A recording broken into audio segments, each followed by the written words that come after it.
that the council members turn their mics on and turn your cell phones off. And also that those in the audience, if you have a mobile device, please silence those, turn them off as we prepare for our meeting.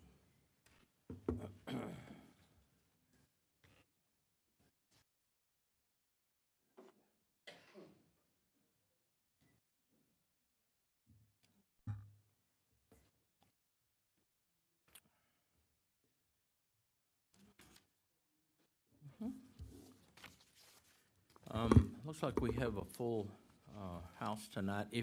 If you are anticipating on speaking to the council during our hear remarks from visitors, if you would, please fill out a form. That way we can address you at the appropriate time.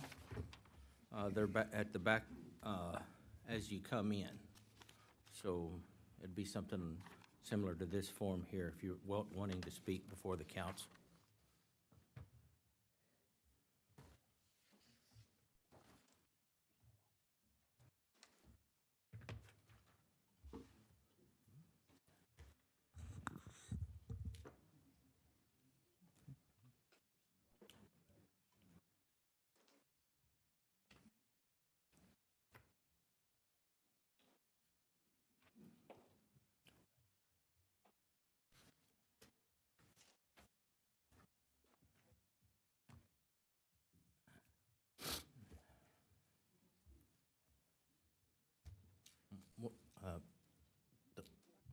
We're going to give everybody an opportunity to come forward, come in.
Sure.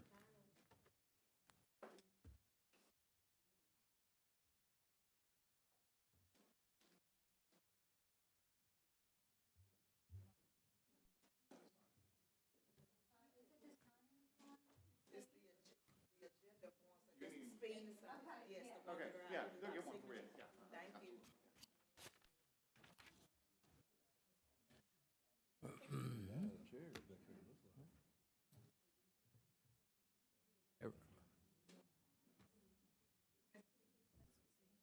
So again, council, if you would turn your mics on when you're speaking so that those on the radio can hear clearly, and be sure that you put the mics in a position to where they can hear you clearly. And if you have mobile devices, please turn those off at this time. We're going to give those who wish to speak an opportunity to fill out the form before we continue with the meeting.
Good, long day. It's a 12-hour clinical. Then you got to get up at 4:30 or 4 to get the plane on. Then you got to beat the traffic back to make the meeting by 6.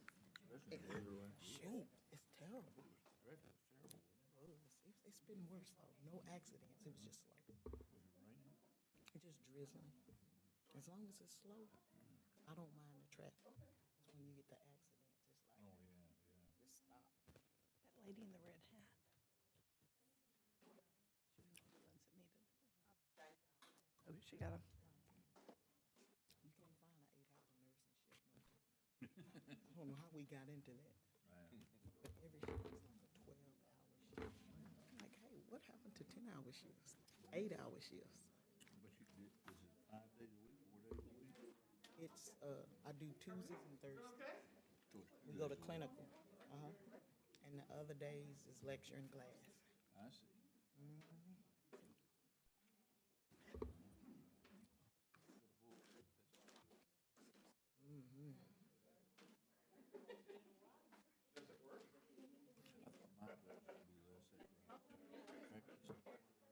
Doing this is keeping me as busy as ever. It does. It's a full-time job. Everybody want to sign in form, got one?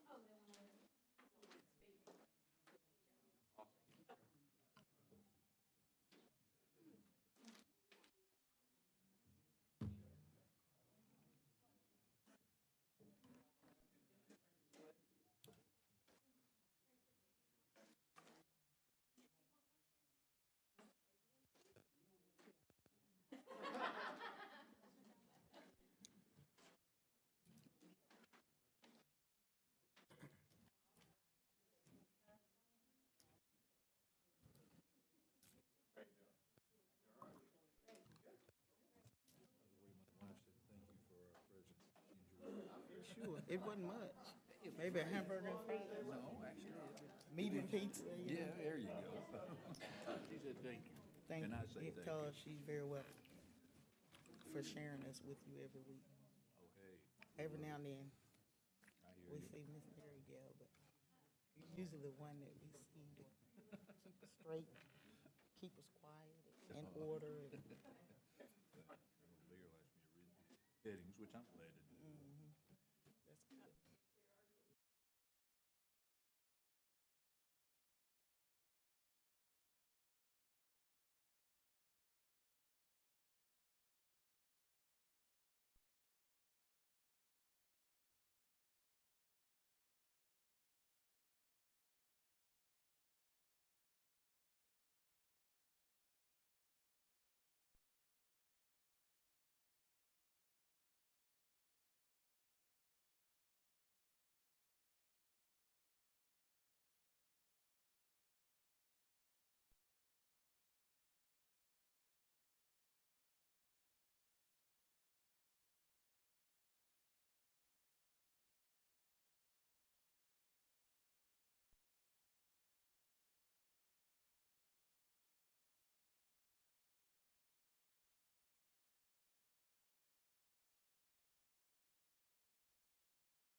At this time, the mayor will call to order the regular city council meeting for 6 p.m.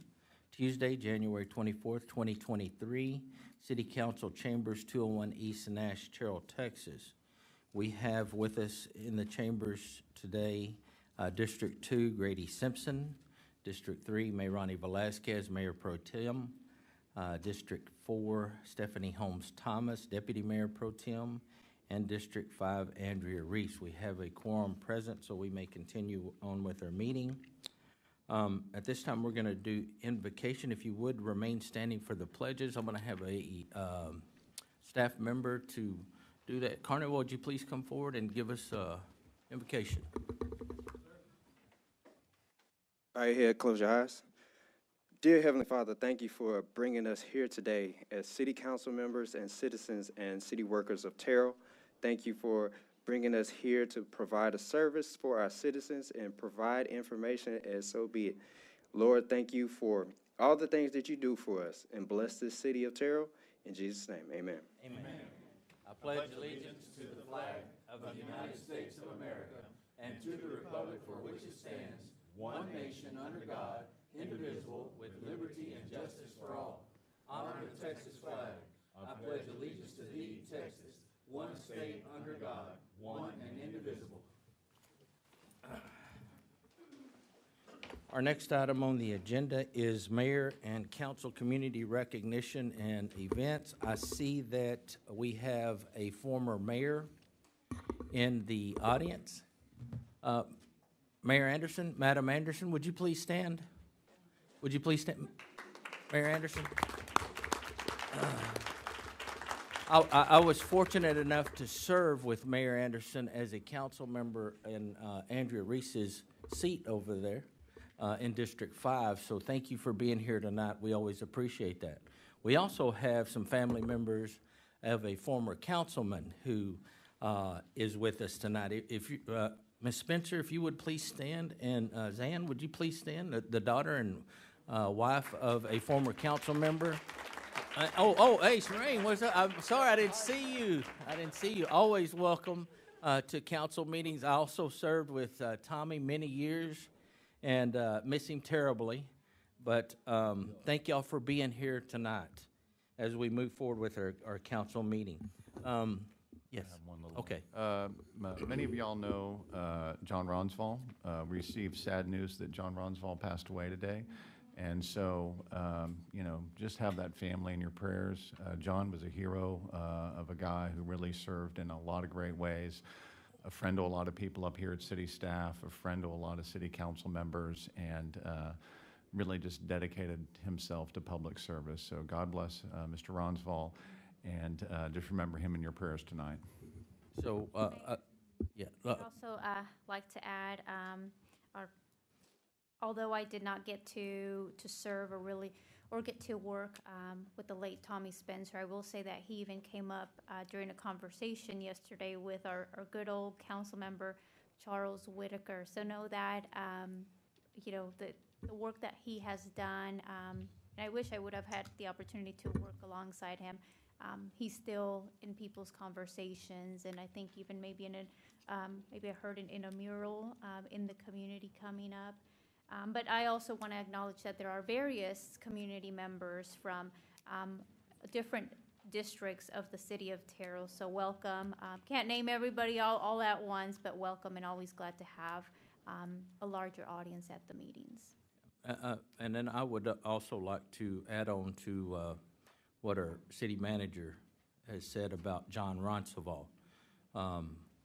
Mayor Anderson, myself, Tommy, we all worked with a very dedicated John Ronsval to the city. He was always there and attentive to us. So in observance of his passing, let's have a moment of silence before we continue with the meeting.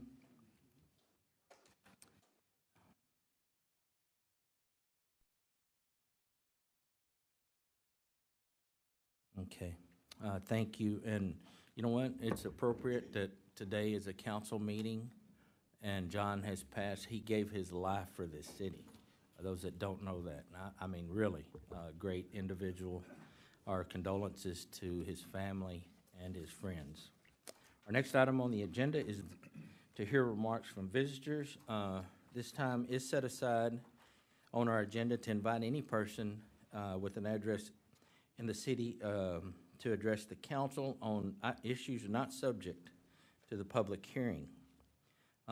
So what we'll do is ask you to come forward. There is a 3-minute time limit on those, but if you take a little bit more, that's fine. This gives you an opportunity in accordance with the Texas Open Meetings Act of Section 551.042 to discuss or not discuss, but bring matters that are not listed on the agenda. This isn't a time for a discussion. It's not a back and forth with the council, but we will hear your remarks. So if you would come forward, if you filled out one of the citizen participation forms, if you'll come forward to the mic, introduce yourself and your address, please, and then you may move forward. McNutt, Zan. You said it right, Mayor. Good evening. Good evening, Mayor Carmona and members of the Terrell City Council. I am Zamberlin McNutt, a representative of the Community Action Group here in Terrell, Texas, along with another representative, Ms. Estella Johnson of the Burnett Reunion Committee, and in his absence, Mr. Leonard Lancaster of the Breezy Hill Park Association.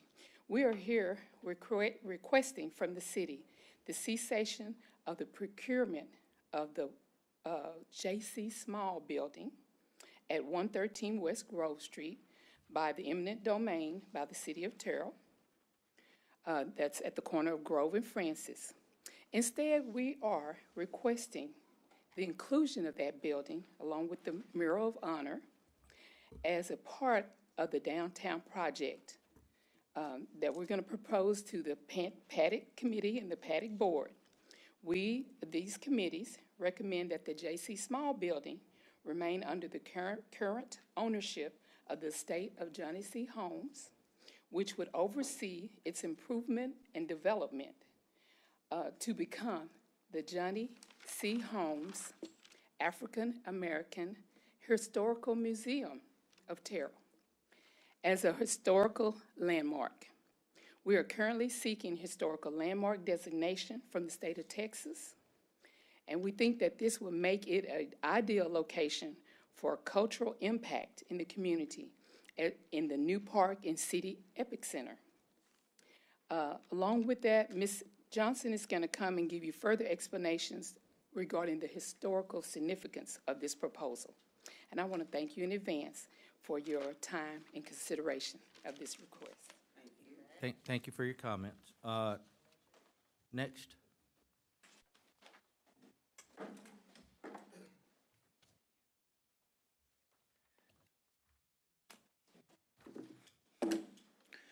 To the mayor and to the council, it is a pleasure to come before you. I am a representative of the Community Action Group to request that the council and the City Planning Development Group would preserve the building located at 113 West Grove Street here in this great city. This is a historical building with the year of 1902, which is 121 years old, affixed on it. This building was a community grocery store for several generations, providing a place of acceptance and friendly environment for primarily the South community to shop for food items, and if the family members did not have the funds to pay at the time, Mr. Small would allow credit to be established to be paid later so that individuals and families could eat. This grocery store also employed individuals to work, giving teenage boys as well after school and weekend opportunities to earn honest money. This building was purchased with a desire and vision to preserve and to rehab it so that it would eventually become a place for a Black American Historic Museum. The Community Action Group was excited to find such an existing building with such great history to place a mural in order to display the Wall of Honors. On this Wall of Honors, many individuals made great contributions in a significant manner to many lives on south of Mo Avenue to bring awareness to this historic site. The first phase has begun with the memorial. The memorial wall is called the Wall of Honor, to remind us of a selected group of personalities who for over a century made paramount contributions in this community, such as Dr. Seton Jackson, who was born and raised, served in the military, became a medical doctor, came back and provided medical care for the individuals on the south side of Terrell. And to my dismay, the building today is being demolished, which was the only hospital that we had as colored, Negro, Black, African-American had on the south side of town.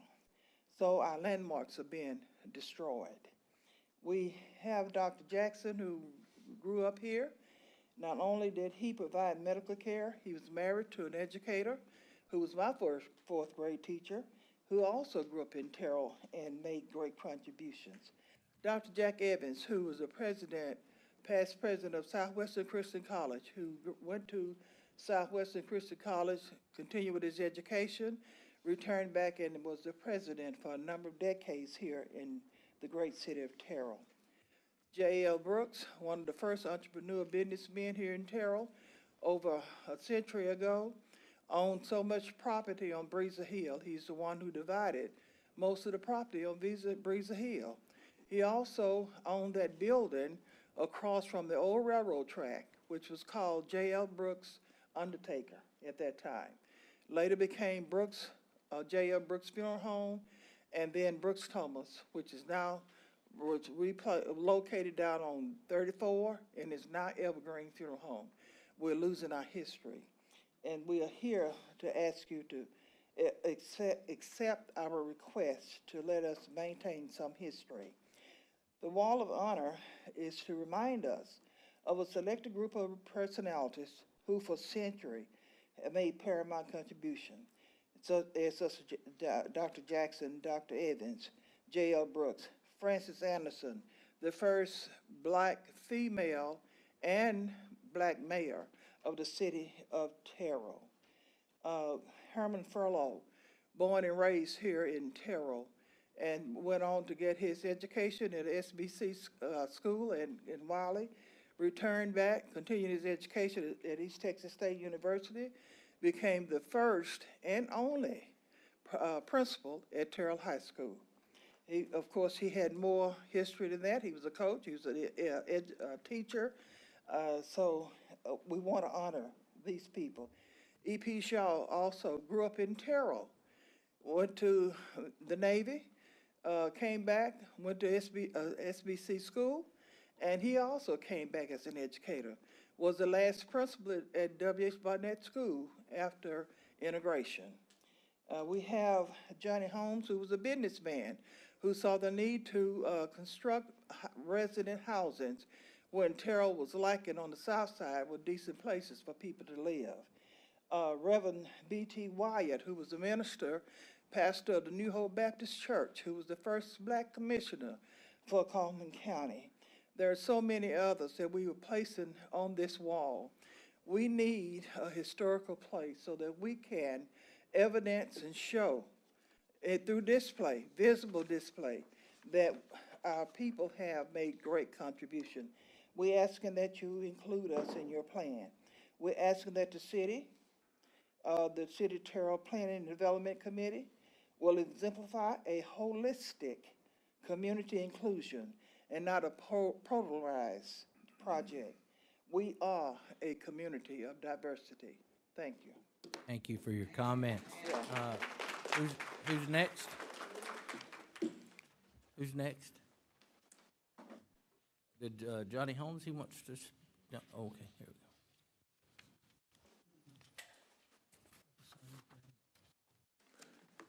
Good evening. In honor to the mayor, Mr. Cremona, and the entire council, My name is Johnny Earl Holmes, and I sometimes I'm overwhelmed by things that occur. Sometimes I look at things and wonder how and why did they occur. But in general, in explaining this as an educator for approximately 30 years, coaching in DISD, there's been a few lessons as I've learned. When it comes to man, there's usually three sources that men fall under: lovers of honor, lovers of knowledge, or lovers of gain. Without a history, there can be no future. For all of the ones who think, because of situations that they're faced with, they can't make an honest living by working hard, even if you have to go the extra mile. There's forces if you want to be successful. There's sacrifices that you must make. And if you're willing to make those, this is still America. It doesn't matter how tall you are. It doesn't matter where you're from. It doesn't matter the color of your skin. Only what you do echoes throughout eternity. When things be as they should be, a man or woman who's not willing to die for something isn't fit to live. And as a community of Terrell, I think we should, as Dr. MLK said, we must learn, if we haven't learned this already, that we must live together as brothers or perish together as fools. Thank you. Thank you for your comments.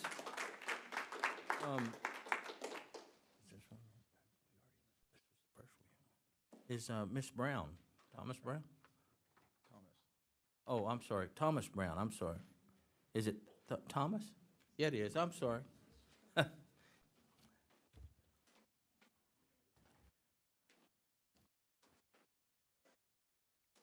evening, Councilman, friends, and bodies that's out here in the audience. I rise here today, and often I'll ask myself as I look around what's going on, because it seems like we missing the point of what's going on. The reason I say missing the point, by we having all these changes in the South Side, but not aware of the changes.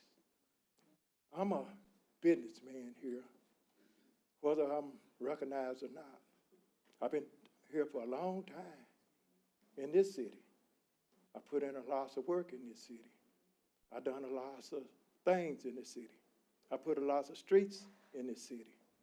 I've done a lot of schools and improvement in this city. And I'm asking myself, as well as other members, what's going on? What's going on? Why are we left behind? Seems like it's something that it should be shared among us as, I say, Black, Spanish, Mexicans, whatever you want to address it. But we need to know what's going on. I stay in the city here now, and I'm kind of puzzled about the future of Terrell, because we're doing a lot of development here. Sure, we're doing a lot of things that everybody should be jumping up and down and really happy about. But we can't be happy if we don't know what's going on. So what's going on? We need to know what's our future here. Well, who got the plans to see the new development here. We know that it's a new development here. We heard of the new development here, but where is it? Who know? Who's sharing it? We got council members representing on both sides of the track. But who knows? Even the council members don't know what's happening. We say we improving the city, but how can we improve the city when you're leaving out the people that's in the city? So we need to know what's happening here. So I know we got a new chair coming in. Everybody should be real pleased. I think it's a good thing with all the new houses coming up, all the new things that's around us, that's happening right here inside of the city here, downtown. We see some streets improvement even downtown. Well, we need to know. We're looking at these houses being pushed down, the hospitals being pushed down. We changing the thing. Some of them say it's going to be a T, it's going to be a this, but what's going on? That's our question. That's why I'm here. Not as a businessman, but as a person that's of interest. What's going on? A taxpayer interest, in other words. Because if we all contribute to this city, but we should be shared with the action in the city and things that's happening here in the city. I know y'all city council members, y'all might know and you might not know. Y'all might be representing different parts of the city, which you should, but are you going to the parties, peoples that you represent and sharing it with them? Or have we got a map of what's going on? We got a future of what's going to happen? I know the city council members say that they know, but who knows? That's my question. Okay. Thank you for your comments. I think that's all that we have filled out, right? Is that correct? Do we have any? But, you know, as mayor, and I think Mayor Anderson would agree, we wanted to hear from you. So if you want to come up, you know, this is your opportunity before we move forward. Because I know we were short on forms, so because of that, if you weren't able to get a form and you want to speak to the council, you may do so. Again, this isn't a back and forth, but we do want to thank those who did for coming.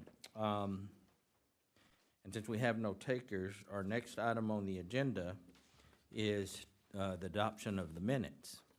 Item 6.1, discuss and consider the minutes of the regular city council meeting on January the 17th of 2023. And again, before we move forward, I do want to thank all of those who did come tonight. And it's not a long meeting, but it's pretty lengthy. And if you needed to get somewhere, just feel free to go ahead and exit the chambers at this time.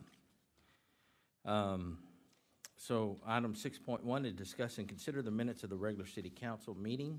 Have you had a chance to review the minutes, council? If so, is there a motion on item 6.1?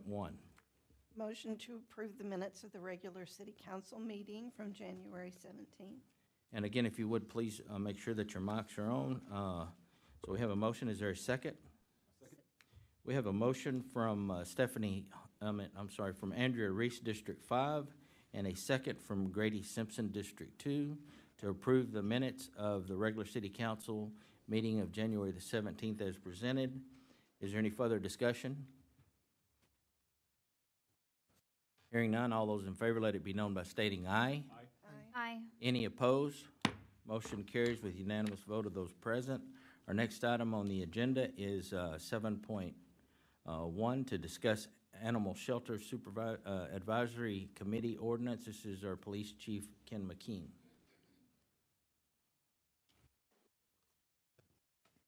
Mayor and Council, come before you tonight. We are looking at changing, making some minor changes to our current animal control ordinance. Ordinance number 2955, we would like to add one member for a total of 5 to the advisory board and specify that that 5th member simply just be a citizen of Terrell.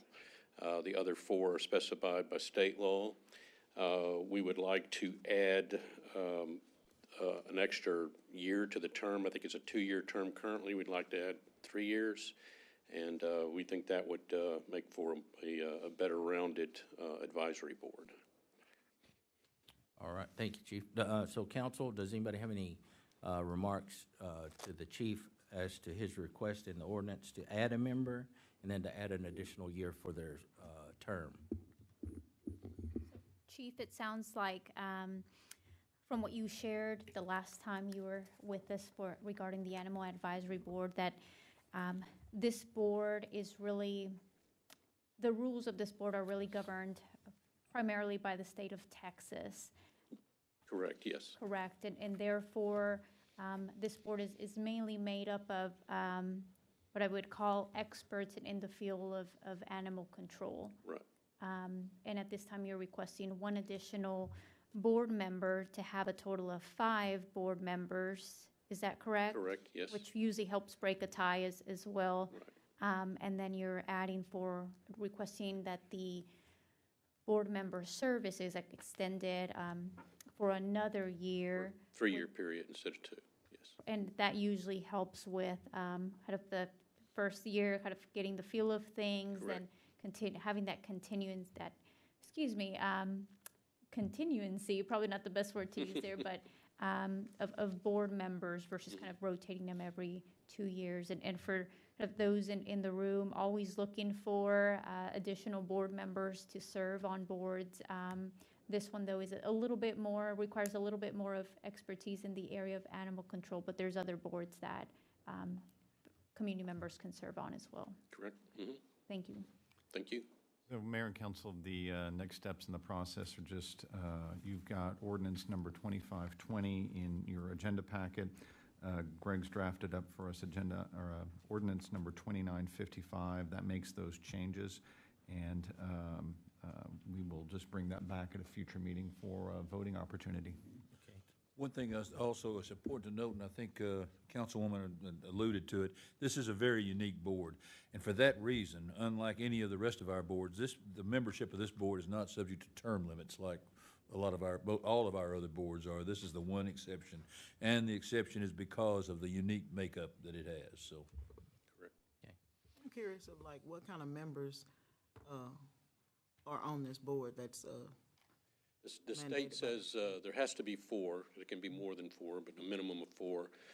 One has to be veterinarian. One has to be an animal rights person involved with an animal rights organization. One has to be a member of the city, and one has to work in some form of animal control. So those 4 are a must, and we wanted to just add an extra just person who's a citizen that may not have any experience that can bring a different perspective. when you say a member of the city, Yeah, is that another, you'll have 2 people? that would be a city employee of some Oh, kind. a city employee? Yeah. Okay, One of the animal control officers generally Yeah. serves in that position. okay. I thought that was the 4th one that he talked about. Okay, thank you. Anyone Thank else? you. All right, thank you, Chief. Our next item on the agenda is 7.2, discuss library advisory board appointments. This is our city secretary, Don Stile. Mayor and council, the library board roster is in your packet. Joe Perry and Cindy Oakley both termed out, and so we need to replace those 2 positions. There's an application in the packet for Angie Cooper and one for Shantavia Chiefs. And this is under the oversight of Stephanie Holmes Thomas, and this is not a discuss and consider tonight. We'll bring it back next week, but Yeah, it's a I'll be happy to discussion. answer any questions. Yeah, it's a discussion item. So, Councilwoman, did you have any questions, or you want to clarify I anything? think that's great. I reached out to one of the applicants this week, and I have a call into the second one. She hasn't returned my call. Always just as a courtesy, like to kind of reach out to them and I'm just waiting on that second call, so I think that's a great idea.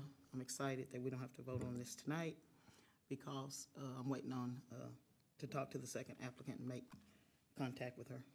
So do you want to put this on our next council? That would be super. Okay. If you see for some reason that we're not able to have contact with the second individual, if you'll just let the council know I'll do it. Friday, then we'll be ready to move forward. I'll do it. Our next item on 7.3 is discuss zoning board of adjustments reappointment and appointment. Again, Don Style. Mayor and council, the zoning board of adjustments roster is in your packet. Matthew Hancock's term expires February of '23. He does wish to be reappointed, and there's an email in the packet from him. Ashley Carmona Fivecoat, her term expires February of '23, and she does not wish to be reappointed. She's on the school board, and she's afraid that those meetings will, she won't be able to make the ZBA meetings. So we don't have any applicants in the packet at this time. And this falls under Councilwoman. Under Andrea Reed. Okay. And we have the Carolyn Fairley that also needs to be Yes, replaced. we have Carolyn Fairley also that needs to be replaced. So will you be, do you have someone in mind or have? Well, I was kind of thinking about the person to replace Carolyn, but at that time, we did not know that Ashley was going to choose to resign, so, or go ahead and let her term expire. Okay. So I've got another position to fill, and we don't have any applicants right now. So it's going to have to be reaching out to people in the community. Okay, again, if you would like for it to be on our next Tuesday meeting, this zoning board of adjustments, they meet often. So there's no rush there. Luckily, this one, we have a little bit of time, but if you have someone and you want the council to consider it, please let Dawn know, and by Friday, and then we can get it on the Tuesday meeting, okay? Yeah. Next item on the agenda, discuss planning and zoning board reappointment. Again, Don? Yes, in your packet is the Planning and Zoning Commission roster. Gabriel Cabrera, his term expires February 23. He does wish to be reappointed, and this will come back for action next week, and this falls under Mayrani Velasquez. Okay. Mariana, you got any comment? Mayor, I would like to see, and Mayor and Dawn, I would like to see this item at the next meeting for a discuss and consider. Our Commissioner Gabriel Cabrera has indicated via email that he wishes to continue. And I will acknowledge that he is in the room. I'm hoping I'm not missing acknowledging any of our other board members tonight. Can't quite see him from here, but, so, I mean, would always, welcome. I hate to put him on the spot if he doesn't want me to, but if he has any words for us tonight, he's more than welcome to share them. I know he has regularly attended the meetings and really helps promote what is happening in the city of Terrell through a social media page, and we'll come across him sharing in the community as well what's happening in Terrell and encouraging members to be, as he says, like in the know about what's happening with the city of Terrell. So always glad to have board members that are that attend, come prepared, and then encourage others to be involved as well. And glad to hear that he wants to continue serving. I don't see him getting up to share any. I'll share a few words. I just want to thank you, Mayor. Thank you, members of the City Council of Terrell. As previously stated, the community is very eager to know what's happening in the community. By me being a P&Z commissioner and working with the county, I got a well-rounded knowledge base that I could communicate and try to transcend and make the news for everybody. So I encourage everybody to follow the page Terrell Informer in Facebook. And that's where the majority of the good stuff is happening, and everybody else here in Chambers could go ahead and follow and treat and see that some of the items posted there are very interested, and they would definitely be happy to know what's happening. I try to provide updates for the community, and I just want to thank Mairani and everybody else. Thank you for the opportunity to continue serving with the PNZ. I still acknowledge that it's next Tuesday, but I just decided to show up. I think it's very important for the community to be well involved, and that includes, like the gentleman said, it doesn't matter the color of your skin. We have to be able to communicate and contact all those community members here in Terrell. Thank you. Wonderful. Thank you. Thank you very much. To the Spencer family, though, I do need to, Zan, if you would tell Shireen, I couldn't see her because of this monitor. I know she's gonna be mad at me. Miss Spencer, you tell your daughter, I did not mean not to address her. I couldn't see her like Mayrani couldn't see. So our next item on the agenda, discuss road analysis results. This is going to be Glenn Caldwell, our Director of Public Services. Mr. Mayor, Council, it's always a pleasure to come before you. I would be remiss if I didn't introduce our team that has put a lot of effort into this presentation. I have with me, hiding in the corner, Mr. Meter Turner, Project Manager, Cornell Horn, Project Manager, and then I have the consultants with Nexco, Andrew Klein. Please come up and introduce your team. Mayor and members of the council, my name is Andrew Klein with Nexco Highway Solutions. I'm joined with Mr. Tsushio Nishi. He's our Chief Developer of Smart Pavement Management, and Mr. Tetsuo Uno. He's one of our GIS specialists, which helps with the map making and the process of understanding what's going on with the city's pavement. All right, thank you. If there's a council member that can repeat those two names, I'll give a $5 donation to any organization. Any taker? All right, go ahead. Thank you. Thank you, Andrew. All right, Mr. Mayor, I've got a fairly long presentation. I'll try to get through it as proficient as possible. I know that we have a new council member that probably may not be as familiar with our process for payment assessment. So if you need to stop me at any time, please do so.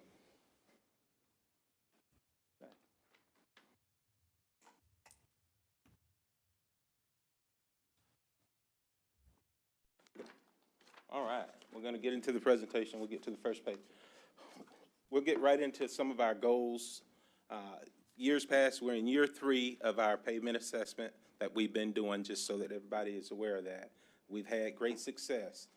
The ability to have the option to utilize the metrics annually to accomplish more efficient results. That's the ultimate goal of a pavement assessment project.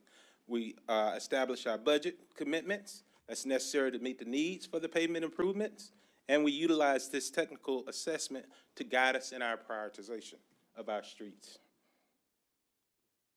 Okay, decision process. For the annual street maintenance plan, as you can see, we've got a flow chart here. We've got the consultant that assists with the pavement assessment analysis.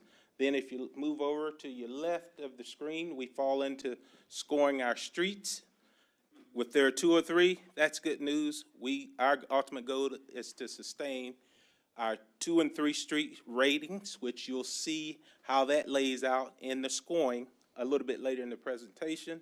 It allows us to determine the pavement distresses for each street. It identifies the functional classification for each street, and it determines the maintenance, the best suited practices. We then follow with prioritizing the streets with functional classification as well, by location, grouping, distresses, and so forth. We select the streets on an annual maintenance project with the budget that we receive annually. We review the pavement maintenance plan with the city staff, and obviously, as you well know, we provide that information to council, so we love to get input from council and as well as the community. We make final decisions, then we deliver a completed pavement maintenance project. Again, if you look down the center of this chart, flow chart, the streets are scored. If there are 1, that's great news. We can maintain those streets with managing herbicide, keeping vegetation from growing in the streets, getting a street sweeper in town and keeping it active, and maintaining the drainage ditches. Those are all components that support keeping good streets good. And over to the right, as you can see, we do have streets that fall in the 4 and 5 category. Those are streets that we probably need to consider moving over into a CIP, capital improvement project. Okay, the next slide you're going to see is a list of streets that we did in 2021 pressure pave. One of the things we're trying to do is we're trying to track our years. So if you look at 2020, you'll see the scores. We had an array of streets that rate from 1 through 3. Those are the streets that our pavement maintenance program helps sustain and keep good. 2021, you see the results. After completing the 2020 project, you move over to 2021, the streets were improved. You can take a look at the scores and see the improvements.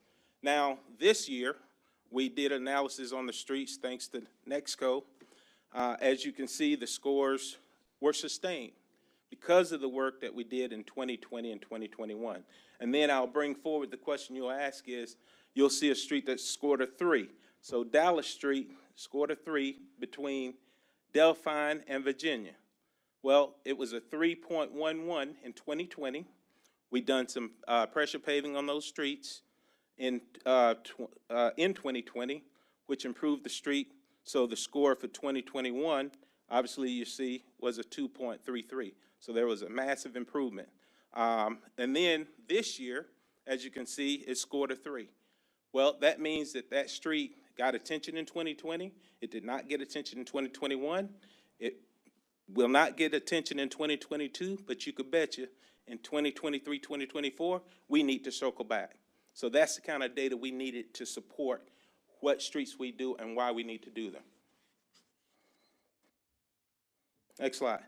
Okay, also in 2021, we did a asphalt overlay, hot mix overlay project. As you can see, the streets were scored in 2020 and they were scored in 2021. So we completed the asphalt overlay, and as you can see, the current scores for 2022, we moved those streets over to a 1. So our goal is to continue to keep these streets good for the next 2 to 5 years if we can with our process. 2021-2022 pavement assessment work completed. We did a series of potholes, utility cuts, completed. This all was completed again in 2021. Total nearly 600 tons of asphalt material. This work was completed by city staff as well as contractors. And we listed a host of streets that were repaired in throughout all of the districts here, council districts. Okay, 2022 pressure paving list. 2021 results, again, we're tracking, we're keeping the data before you. You can see where we were, we can see where we've gone. 2021, we've done several streets that were improved, and you can see the scores for the 2022. Are there any questions related to that slide? If not, I'll keep moving forward. Okay, here's some photos of the surface repairs. We listed, there's a few streets, Bethlehem, Baker, Elm, Nash, Town North. All right, pavement strategies for 2023. The benefits of pavement maintenance and preservation.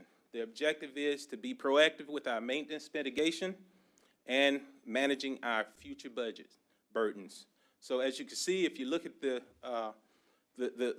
wave chart here, you'll see the goal is if a street is excellent, that's good news. But after you reach a 40% drop in quality, it needs our attention immediately. And that means that we need to extend the life of those streets so that we don't hit the 40% in the fair and poor streets, which means we tend to lose those surfaces and we end up having to move those into capital projects, which are far more expensive. Proactive maintenance mitigations. We want to take the pavement deterioration, which advances rapidly. Once the condition rates a 4 and beyond, so that means a 4 and 5. I just mentioned that earlier, so that's one of the things we do not want to happen, if at all possible. Our pavement assessment platform. In the pavement assessment platform, you can see some of the data that's collected is quantitative, our quantitative approach of the assessment. You can actually see where every single crack, every single pothole exists in our streets, and they're accounted for. We can identify those with this software program that our consultants is using. And this information is verified. So there's always a question. We have streets and we have from time to time, residents will park on a street while our consultants are traveling the corridors to receive the assessment. Well, if there's a car parked in that area, of course, that location is not missed because there's a individual that's driving along, and when they encounter that circumstance, they'll get out, and that engineer will do a visual inspection. Okay, some of the pavement conditions, asphalt and concrete. This is just a quick snapshot of some of the things you'll see. If it's asphalt, you have severe cracking or several cracks. You'll have block cracking, and you'll have alligator. End of the day, if a surface ends up in that alligating category, that means you need to replace the surface and the base. You got a total failure. And if you look at the concrete, concrete does a little bit something different. It's called spalding. You'll have cracks, and you'll have what's called spalding, where you have the pavement that chips and separates.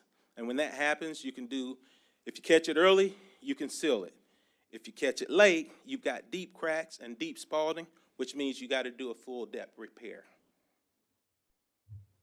Okay. All right, accessibility results. This map shows how the data is collected, and it actually shows a map. If you take a look at the map on the screen, you'll see the green, the yellow, the orange, the red, and it scores each individual street. So we could take an overall map, which we've got some somewhere, I don't know whether, set those up so people can take a look at those. You can set them in that corner, Mr. Warren. It shows exactly where those locations are throughout each district. And let me go briefly over the categories, the classifications. If the street's a 1, it's excellent. Chances are it's new pavement. If it's a 2, it's very good. That means there's some small amount of cracking or so forth, and we can seal that. If the streets are good, we can do crack seal and routine maintenance, which will be a pressure pave or a seal coat or chip seal. One of those items would get us through to extend the life of the pavement. If it's fair, in many instances, we have to do what's called minor rehabilitation, spot repairs to bring those streets up to the 3, which is a good street. That can occur. But when the street's poor, that's major rehab. CIP, Capital Improvement Project. Okay, street assessment results.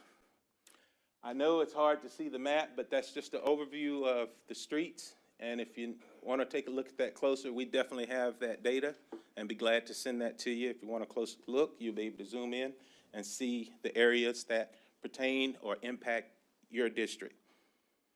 All right, this is the fun stuff.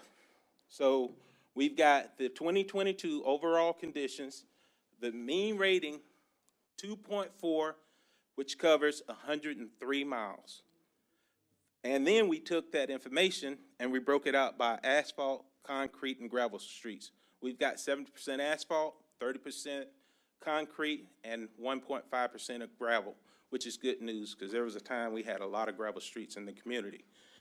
District 5, there's the score, mean score was 2.62, 22.4 miles. District 4, 2.24 mean score, 18.3 miles. District 2, mean rating 2.55, 26.9 miles. Mean rating for District 3, 2.29, 35.2 miles. And all of this data was collected between October and November of 2022. Okay? We scored the streets. We scored the streets in 2021, 2022.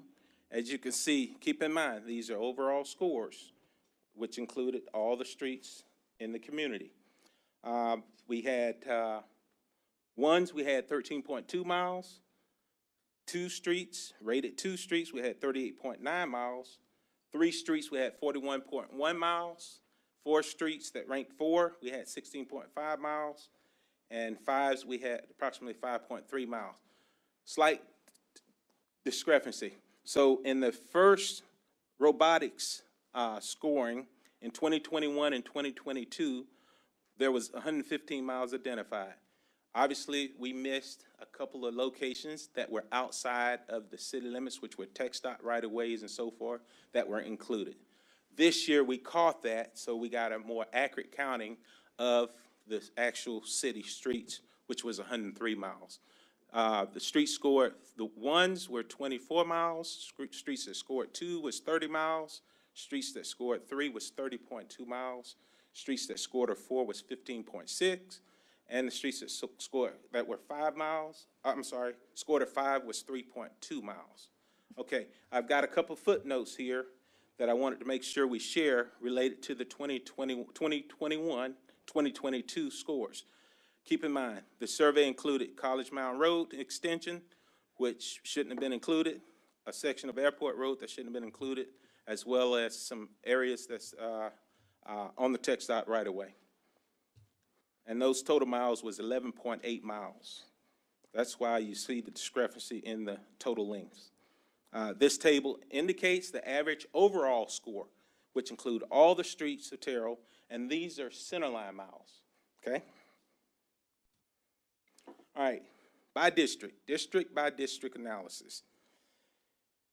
The District 5, you had 19% that scored fair.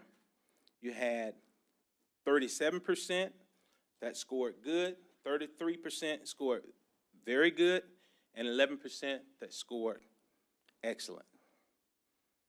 That's a total of 22.4 miles.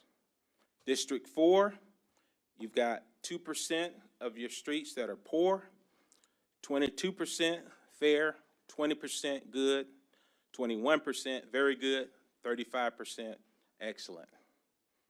District 2, 5% scored poorly, 22% fair, 22% good, 25% very good, and 26% excellent.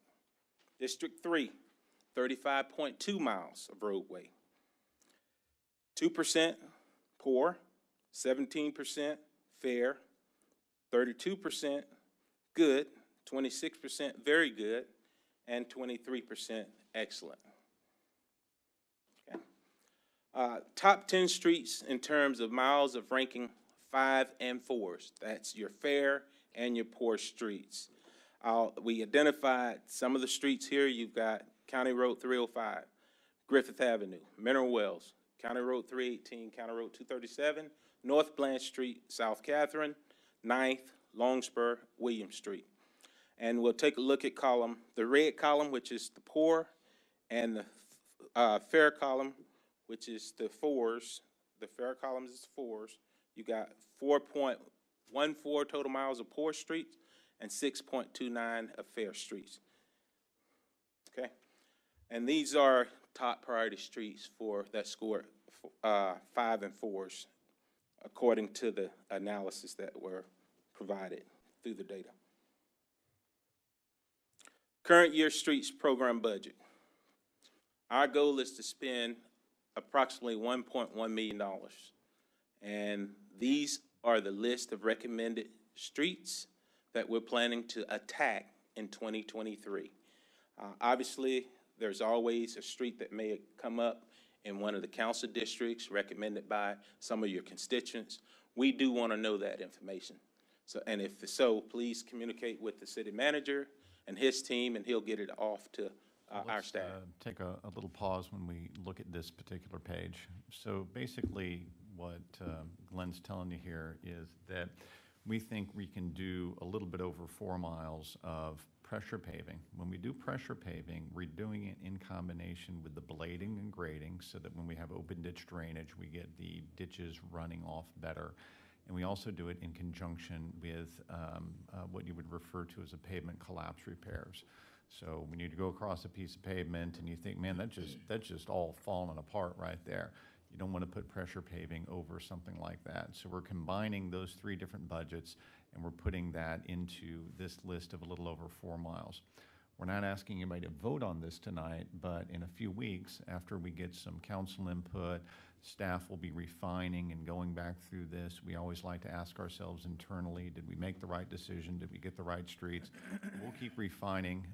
We'll ask for council input, anybody else who has input on it, and we'll try to make sure that we're doing the right 4 miles or a little over 4 miles worth of pressure paving in combination with pavement collapse repairs and blading and grading on those open ditch locations.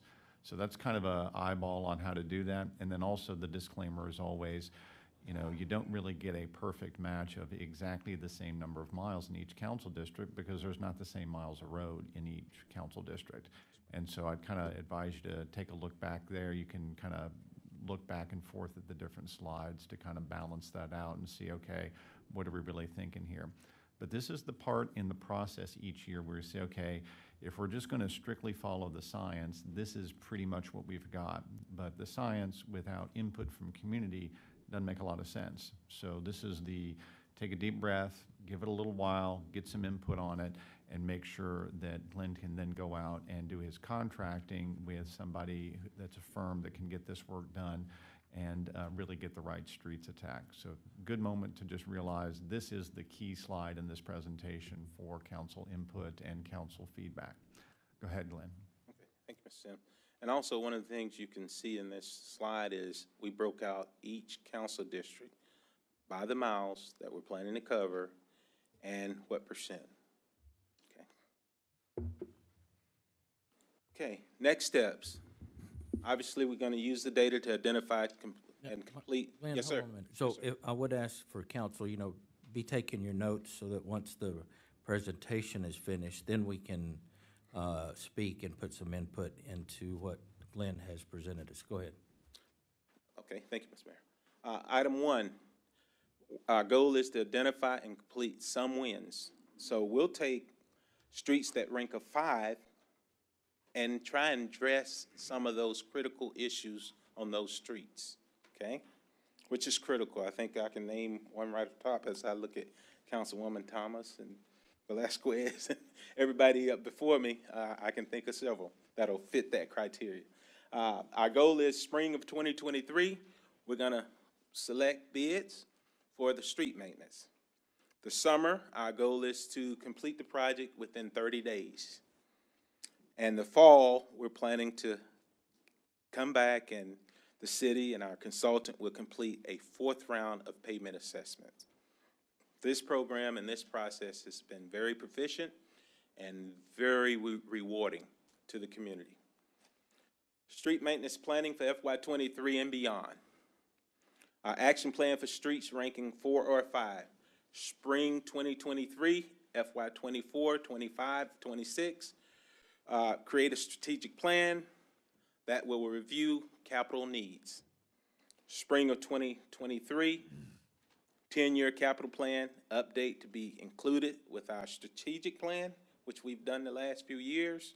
Staff will present options for debt financing of a limited collection of capital improvements for gravel, failed streets, and recently annexed streets.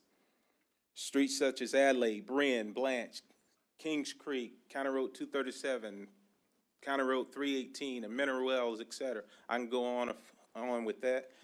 Consideration for a major capital investment is definitely warranted. So I'm going to pause there again and just say this is another issue where if you look back to 2021, in 2021, we did the debt issuances to do about 5 miles worth of the overlays, and those have been very successful. Those were well received, and we got 5 miles of streets upgraded and done in a much better fashion. Those are considered short-term capital improvements, so those were on a 15-year borrow. Then we also, in 2021, did a group on a 30-year borrow, and that was Temple, Metro Drive, Jameson, a couple of other little segments. And so for Temple, between 34 and Runnels and Mayfield, Metro Drive, right south of the railroad tracks, running all the way down to Apache Trail. Those projects are much more major, long-lasting capital improvements where we're building concrete streets and, you know, other improvements to make sure the drainage works and that sort of thing around those. So we'll have to make a decision later this spring about how much can we put into a new short-term borrow to do some additional overlays and to do some good improvements of that sort. And we'll also have to this spring take a look at what can we handle from a debt perspective to do any additional concrete streets that would be longer lasting streets. That's an analysis that gets all into, you know, what are we capable of financially, with what can we really borrow, and how much can we put into those street improvements. So tonight's goal is, how are we spending our annual maintenance dollars that recur year after year after year? What we will be working on in the spring through the strategic plan and the 10-year capital update is making sure that we know what our battle plan is going to be with any debt financing, so that we can really tackle those streets that are a 4 or 5 in the ranking system. And there's just a short list of those on here. Any of us could look at that and add to that list. So that's not meant to be an exclusive list there on the bottom. It's just a starter kit of some examples of where we know we've got major problems. All right, additional street updates. Some of you will probably see the crack sealing truck in town and pothole truck in town, and we've already started some of the crack sealing. So keep in mind, everything that's done on the street maintenance analysis and projects are not all that we're doing. We're not just focused on this because the beat goes on, right? There's other areas that we've got to address that will not fall in this category. And you'll see I've got a list here of streets that we took care of this week, or actually last week. And the bulk of these are asphalt.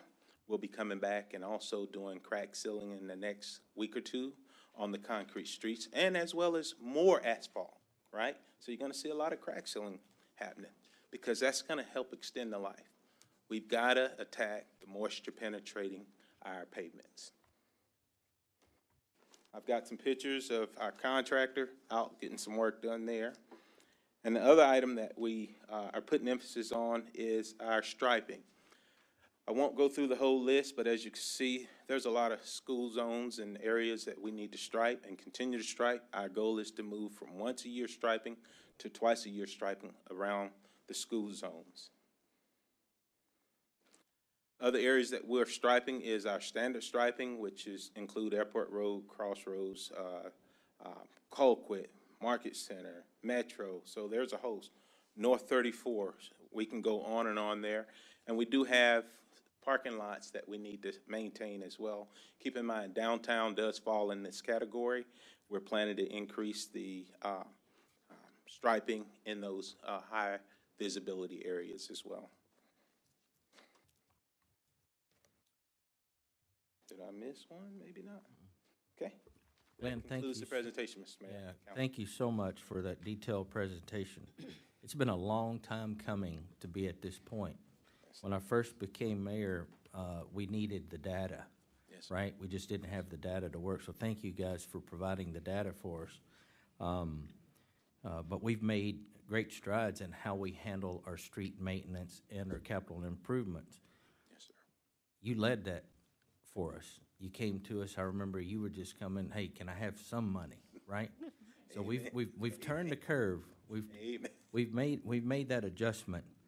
But it's not just you, and it's not just the mayor, but it's the council making a effort and doing what's right for the taxpayers and the money collected, putting the technology that is available to us now to work for us. We've always needed the data to improve and manage and have a process to determine which streets we were going to address.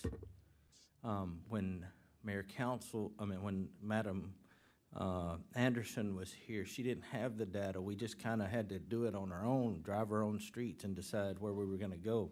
When Councilman was with us as well, Tommy Spencer, you know, we just kind of made our way. We have made so many strides in this community to do what's right and to address every district. Amen. Right? That's something that we stress. Now, for the council, as we move forward, we needed a process, and Mike and I talked about it, and so did Glenn, to give you an opportunity to say, hey, you know what? I recognize that the data is showing that these streets in my district need this work, but there's one or two areas where I think it may be more important to you. Maybe you know something we don't, maybe it's more traveled or whatever it may be, but to give us a little bit of flexibility, but as much as possible, we should stick with the data and move forward, and those are my comments. So, anyone else? Well, Mayor, I'd just like to say. Is your mic on, Grady? Well, yes, it's on. Okay. Pull it. Yeah. I'd just like to say, I recall when you and I discussed this back in 2018, and I made a bold statement and said, well, we need $1 million a year for our streets, to get new streets. Well, to my misunderstanding, Mr. Caldwell and I sat down and he showed me that we need $1 million just for maintenance. Amen. And when I look at the $1.1 million, that's just for a little bit over 4 miles. So it's very, very expensive to have, new streets, here in Terrell or anywhere. But the beautiful part about this plan is that it has a great strategy, because if we try to build all of our streets and our bridges all at the same time, it means they're going to break down at the same time. Amen. And that's very expensive to do, right? So we had to, as a council, we had to have a strategy in how we was going to approach it, so that once we have one part of the streets to break it down, we can get the maintenance, and over here we can fix this one. So it's a balancing act. So I just want everybody to know that, those are the things we have to deal with when we're trying to put forth new projects like streets. But I appreciate you for your sage insight. Thank you. Thank you, Mr. Council. Ms. Dunn, will you go to page 21 in the handout? Page 21.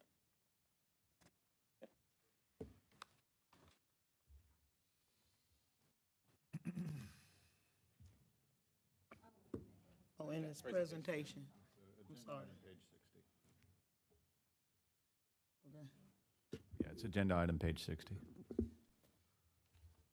right, when I look at these streets, so you're saying those streets still have some areas that have 4 and 5 on them?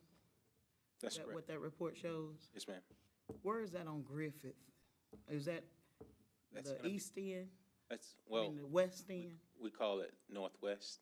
Got northwest past a Walnut That's to correct. that, Yes, ma'am. to 205. I was about to say, I cannot believe that extensive work we did, that we got a 4 and 5 on Griffith. No, that Okay, so portion that is beautiful. That clarifies. So that's a little more northeast past Walnut to Really, 205. most of it's past Lover's Lane, and it, Most of it's past Lovers Lane, that's correct. Okay, and then let's look at the page before that, Ms. Stiles.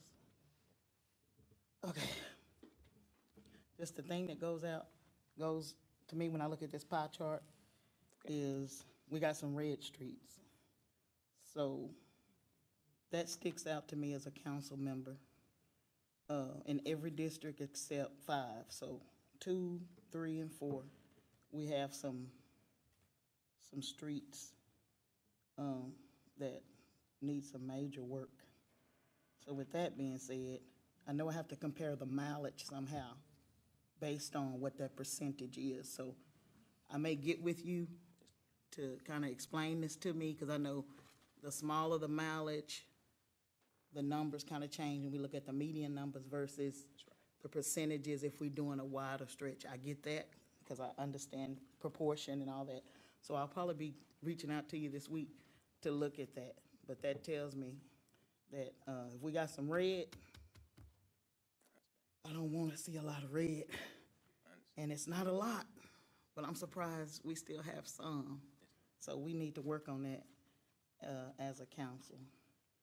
I think those were the 2 things I wanted clarification on. But thank you for your presentation. Thank you, Ms. Councilwoman. Thank you, Councilwoman. Next.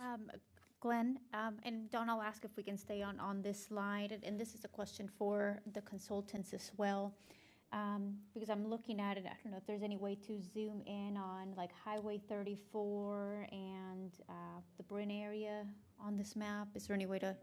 No, ma'am. Okay. So when I look at when Glenn, what I heard you say in your presentation was that if there is a vehicle or an object that's on a section of the road that the consultants are assessing with their vehicle, and just know for the audience that the consultants are driving a vehicle with technology that assesses the road, then the consultants will do a visual check. Is that the official policy of the consultant company? Some, let me clarify that. Some consulting firms never leave their vehicle. So that is a bonus. Usually, most consultants, they'll take a percentile of what the findings are in the area that they collected data from and do what's called an assumption. Okay.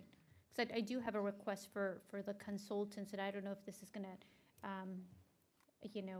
be a conversation about funding or contracting. But as I look at Highway 30, close to Highway 34 and Bryn, well, let's say specifically Bryn Street and Blanche Street, there's a corner there that is just deteriorated, and I'm having a council member that doesn't represent District 3, which is where this area is located in Kent, that is acknowledging how in despair this section is, and I don't see that it's listed here as a 4 or a 5, but then there is a section 1 block over that is not, it's in despair, but not as in despair. So what can we do to have the consultant go back out to this section? And I have community members here from District 3, and I'm sure if there's another council member that would like us to review similar areas, that we could have the consultant go back out and do. Ms. Councilwoman, Knock on I would doors. say there's no reason to go back in the field. We can do all of that from our desktops because all the data's collected. We know exactly what it looks like in that area, and we've got actual scores for the pinpoint of those zones. So we can do it electronically, and if you need, we'll send you pictures of those areas to show you what those particular points are scoring. Okay, then, yes, I'm asking that we reassess that section that I mentioned, and happy to get with Mike afterwards to. You want it reassessed, or you want to see the actual data of the particular locations? Because I'm open to doing both, and I guess I'll take we have the data. My comment is, if you have any concern about any of the data here, just let us know the geographic location that you're interested in. And based on what we talk about internally, there may be 2 or 3 different ways for us to follow up. Let us look at the land area first, and then we'll get it followed up on appropriately. And let us kind of manage through that process over the next few days as you get us your input, okay? We will not leave a stone unturned to try to get you the right answer. Thank you. And I will say that maybe looking at graphs and charts and map isn't the most exciting thing for some, but Glenn, your pavement and analysis and plan to address our roads is one of the most exciting presentations for me, because as a council member for District 3, and I'll say I've heard it from other districts as well, that roads is one of the top concerns, because we, in the past, for one reason or any other, not blaming anybody on council in the past, but did not have as much funding as this council has now approved to put towards roads. So we are making improvements. I'm going to continue to say, let's give Glenn all the money, knowing that we can't do that. We need money for police and fire and the library, and to pay our staff members and many other projects. But I like what I've seen for District 3, that we have less and less roads that are in a 4 and a 5. But that's not going to deter me for asking for more money for District 3 to get us, in 4 and, get us in a level 1 and a level 2 category, and in the green areas, right? I do have a follow-up question here for the 2023 maintenance program. I think some of the coloring is throwing me off, but for the 2023 maintenance program, we're looking at those roads that are needing crack seal or maintenance. That's where those dollars are going to go towards. Yes, ma'am. That's correct. Yes, ma'am. Yes, Ms. Councilman. So, just for history reference, when I've served as a district member for District 5, there was a whole lot more red. I would point out that for District 2, District 3 and 2 or 4, whoever, you have more percentages of 1s and 2s than District 5. So if you look and do the data analysis, be mindful of that moving forward. I wish we had no red. I agree with Councilwoman Thomas over here that it's better not to have any red. We have made a lot of improvements, and firsthand, right? So we just need to keep moving forward and getting those knocked out, and we're moving in the right direction. Anyone else? Andrea, did you have? Yeah, I just wanted to say that, just even before I came on council, that I could see that we were starting to really improve the roads in Terrell. And things like this are, you know, it's a lot of work. It takes time to really, truly make a lot of progress. But you guys have just done an amazing job so far. I love this plan. I like having the guys go out and assess it. I've seen them driving around in their cute little cars and working on all that. And I think that's really helpful to do it that way, and then use that in conjunction with what citizens feel are the most important areas, and balancing that out. I think that's a wonderful plan. They are our priority.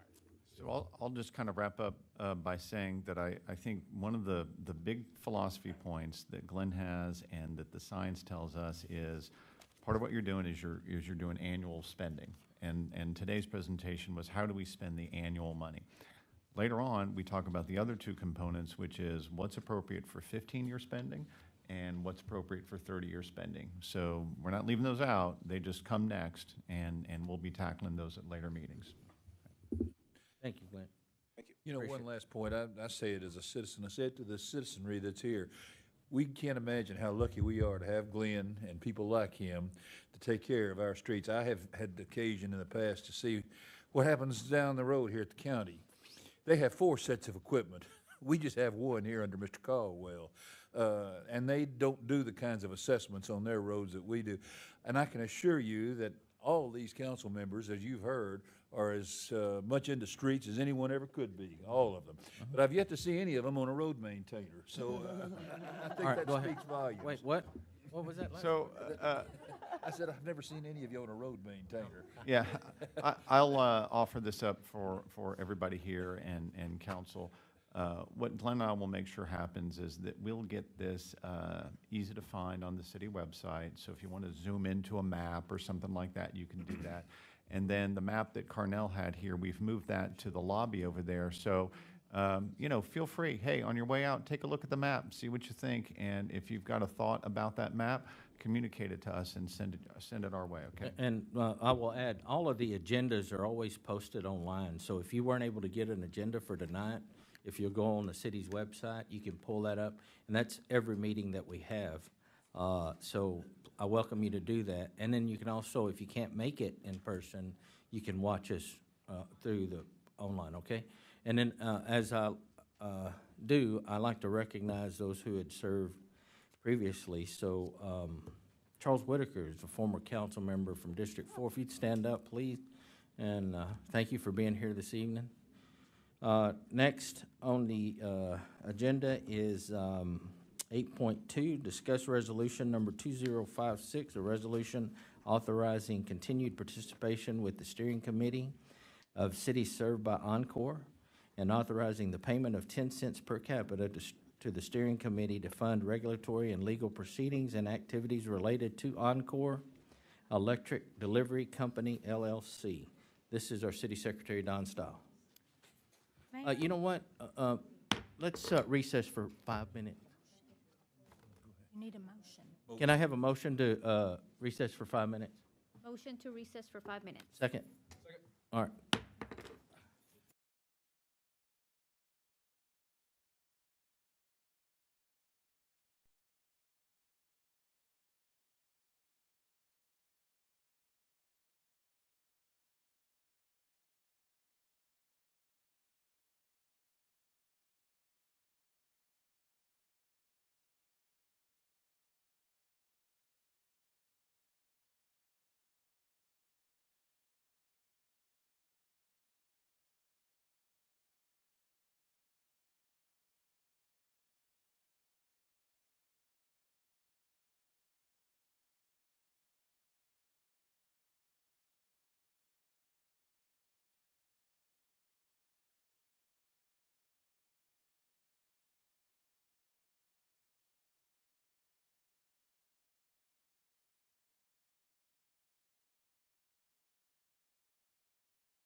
All right, we're gonna reconvene into the regular session, and this item 8.2, which I previously read into the record, is now gonna be discussed by City Secretary Don Style. Mayor and council, the city of Terrell is a member of a 171-member city coalition known as the Steering Committee of Cities served by Oncor. This resolution 2056 assesses a 10 cents per capita fee based upon the population figures for each city to fund the activities of the steering committee. The Oncor Steering Committee is the most active consumer group advocating the interests of cities and residential and small commercial customers within the cities to keep electric transmission and distribution rates reasonable. Next week, this will be an action item. The invoice is attached in the amount of $1,969.30, and I will be happy to answer any questions. Does anybody have any comments or questions for City Secretary? Hearing none, we'll move on to item 8.3. This is discuss agreement with USIC for line locate services. This is our Director of Utilities, Mike McKeska. Okay. I'll try to get through this without sneezing or something, y'all. I'm sorry, I'm kind of struggling. This is page 85 of the agenda packet.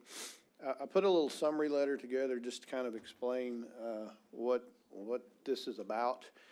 And to summarize that, USIC is United States Infrastructure Corporation. If you're not familiar with them, they are a company that specializes in locating lines prior to excavation. And they contract with,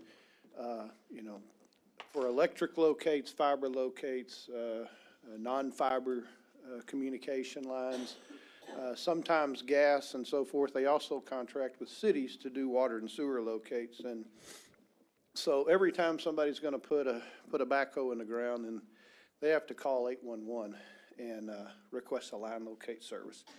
And there's laws around all of that, and there's timing that hits. We're part of the 811 system, but currently water and sewer locates are handled by city staff.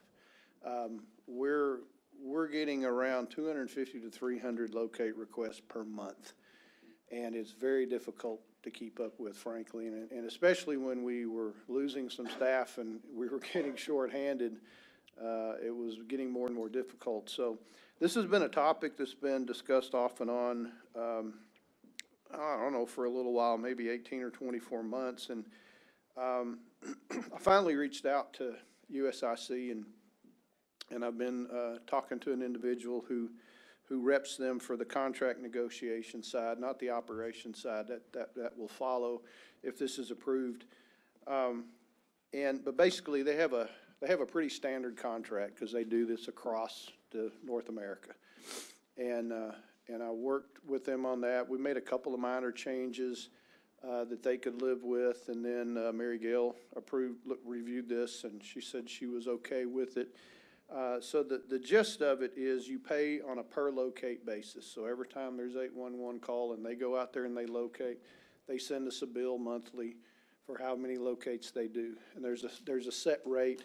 They have escalation clauses in the contract annually, and if fuel goes up, they may have a fuel surcharge that comes in depending on the price of gasoline and diesel, things like that other companies are doing as well.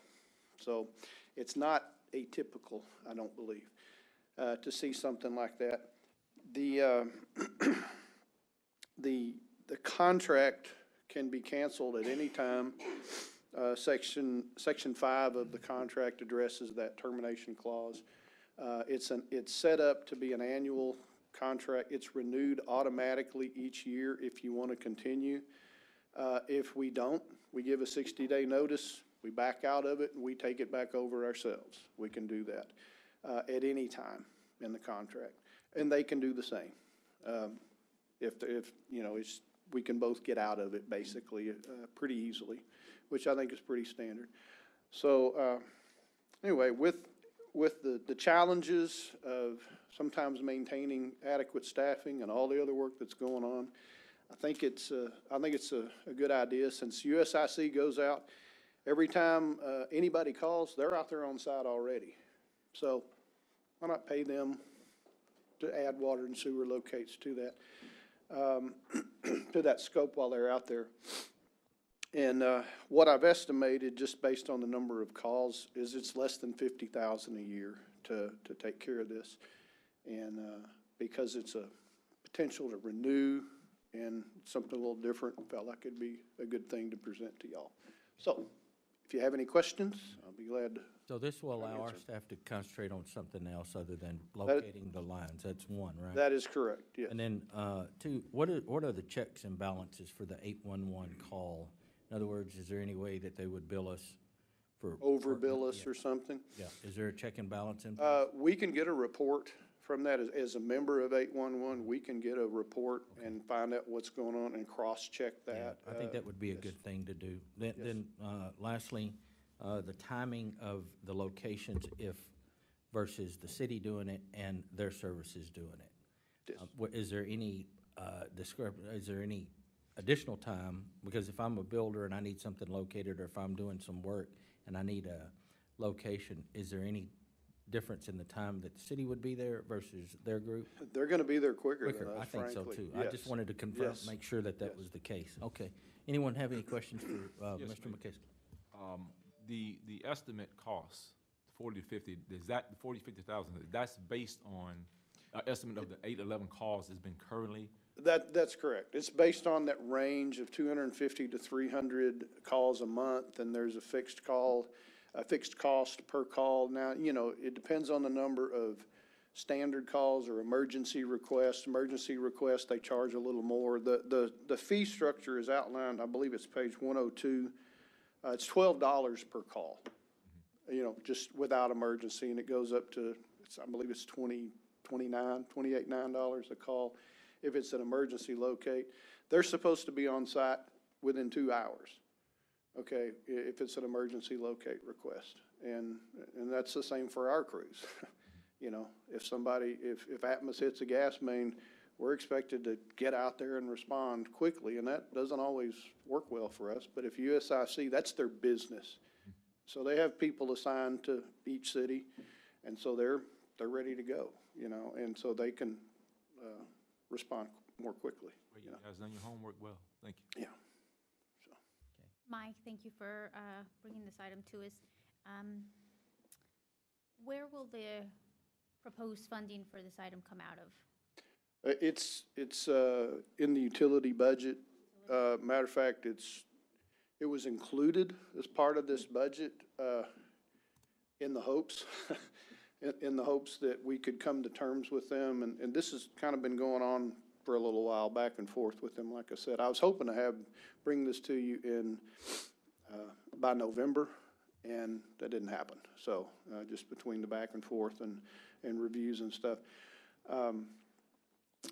But yeah, I estimated that it would cost around $50,000 to $75,000, and I put that in the budget already. So you said in a regular calendar year, 50 to 70,000, but It's split between the water and wastewater funds because they're going to be locating both on site. So I put an estimate in the wastewater funding, in Department 62, wastewater collections, and I put some money in Department 52, distribution,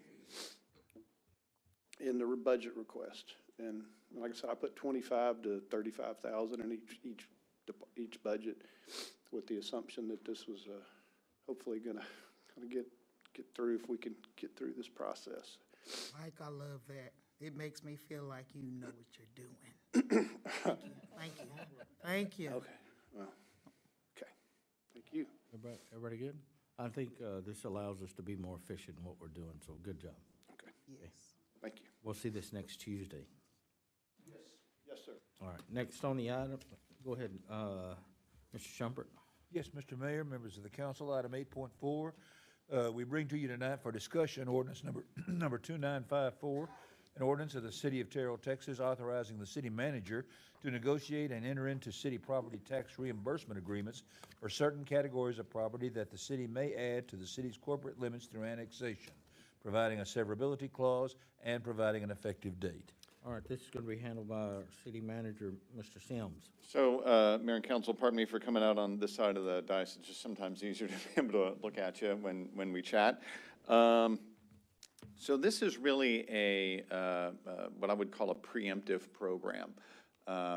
In order for us to ever do what I'm showing you here, council would have to do a lot of other steps. On the other hand, what we wanted to do was to get a program set up, because you've got to have a legal document to refer back to. So let's walk through this thought process. Whenever we moved through the process in the year 2019 with a handful of annexations under our grandfathered rights, under one of our annexation laws, which is a confusing world all of its own, we took that grandfathering step at the time to make sure that we were protecting ourselves against bad growth that might happen in some way in the future. We knew that, you often have locations on the edge of town, as we've seen in our own city, where somebody says to themselves, well, great, we'll just open up right there at the edge of the city limits a adult business, or they'll open up something else that is just designed to skirt city rules by being on the edge of the city limits. And also you have these instances where people come forward and say, well, that's great, the county doesn't have any land use authority, so we'll go get on the edge of the city, we'll build on the edge of the city something that is permitted through the Texas Commission on Environmental Quality, or it's permitted really with no oversight because they're under county rules.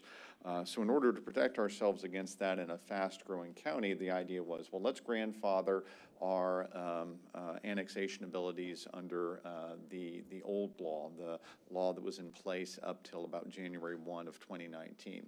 So we have that grandfathering in place. That's resolutions, I think, 927 and 928.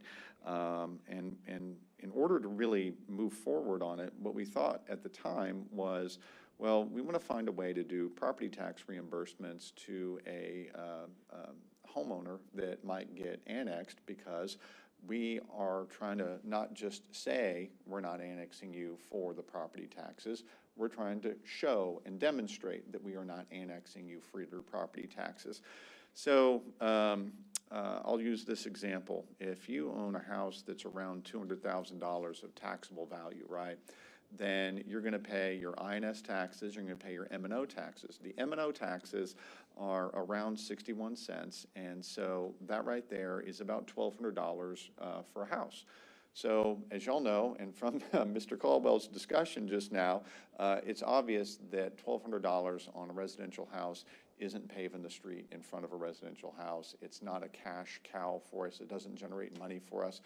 When we do annexations, if we do annexations in the future under that old grandfathering rule, the question is going to be, is the council willing to put their money where their mouth is when we say we are not annexing to burden any current taxpayer?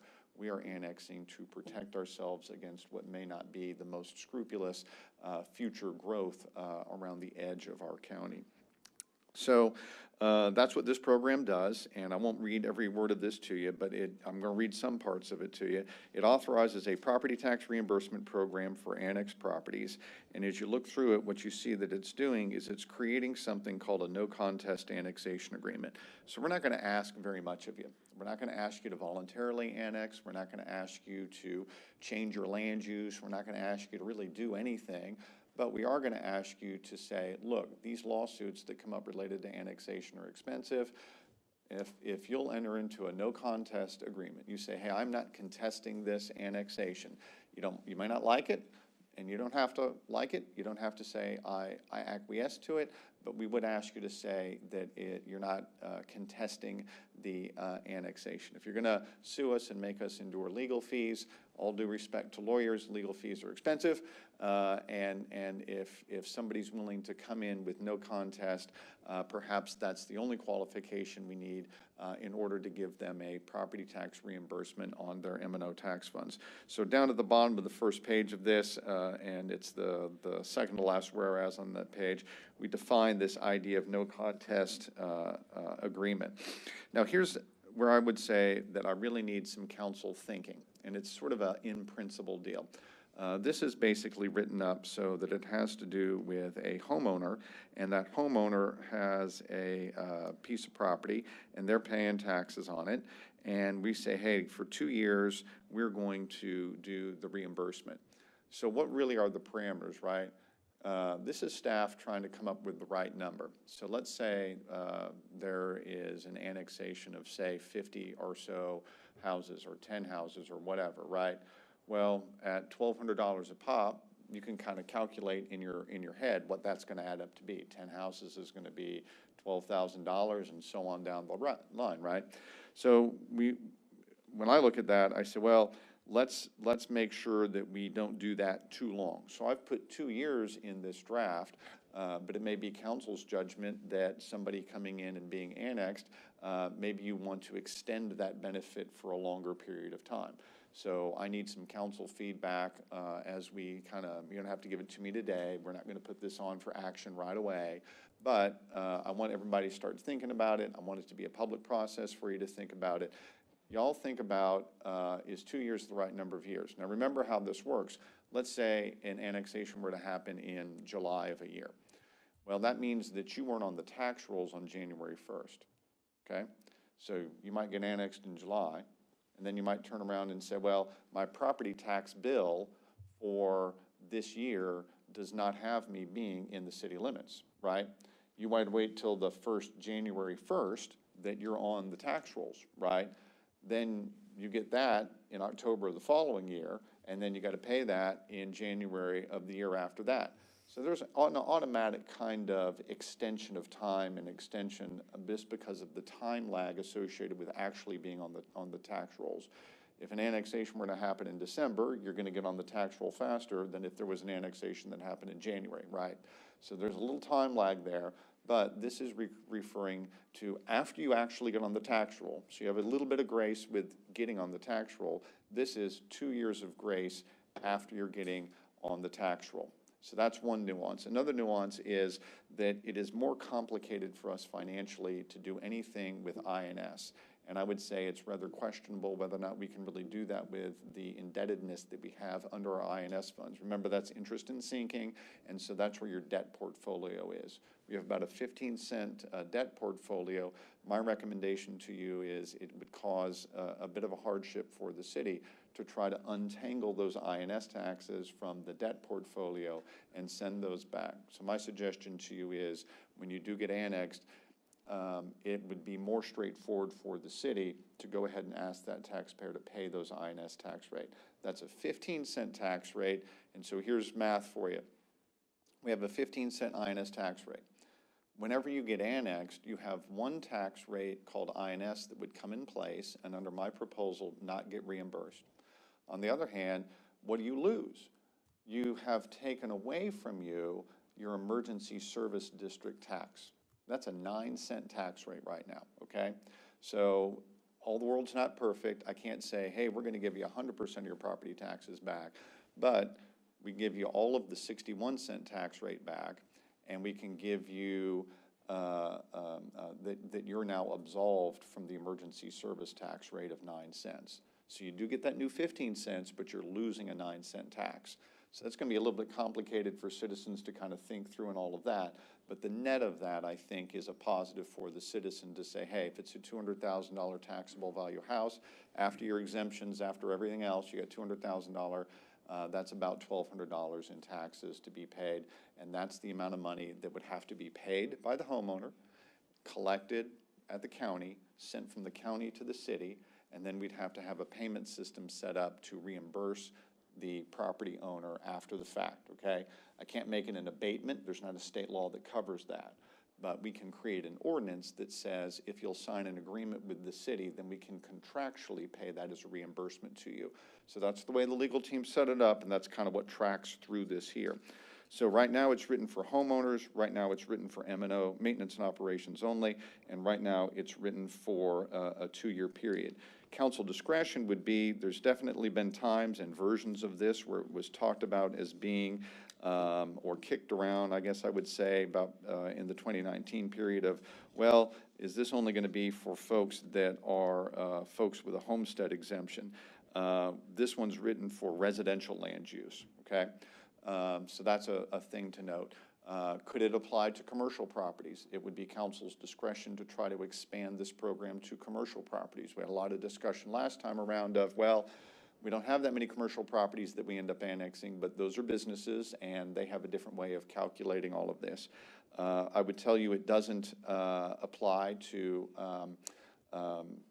agricultural properties, because remember, agricultural properties have a different state law that they're under, where we are required to offer in agricultural properties certain other benefits at annexation. So there's a whole other discussion with ag properties. So anyway, just to recap, it's a policy decision where I, as staff, I'm saying that the best I can make out of this program is to handle it for residential only. Don't worry about some distinction between rental and homeowner, just residential property. And my suggestion is, I'm hard pressed to say that businesses can't find a way to adjust their business profile to handle being annexed, and we are providing things like an improved ISO rating for them and things like that. So I'm not entirely sold on that idea, but that's a council discretion item. And then the number of years you would want to do this for, and if you would want to go down what I would suggest to you would be a rather difficult path of including the INS tax rate in here. So what have I included for review? And I apologize, I found out that we, and my fault, we didn't get this into the packet correctly, but we'll get it emailed out to you. And it's not something I'm asking you to vote on anytime soon, but we'll get it out to you.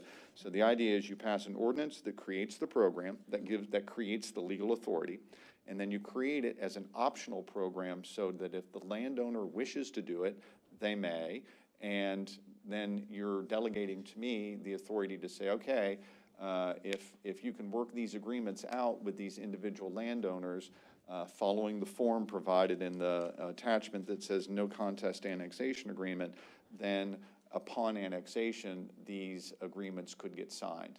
And hopefully, that will make any future annexation that we might do a little bit easier, a little bit more straightforward, and it connects, and I think this is the important thing that I've always heard from council, it connects the words of council to say we are annexing for future land protection and making sure that we have quality entryways and making sure that no unscrupulous thing happens on our edge.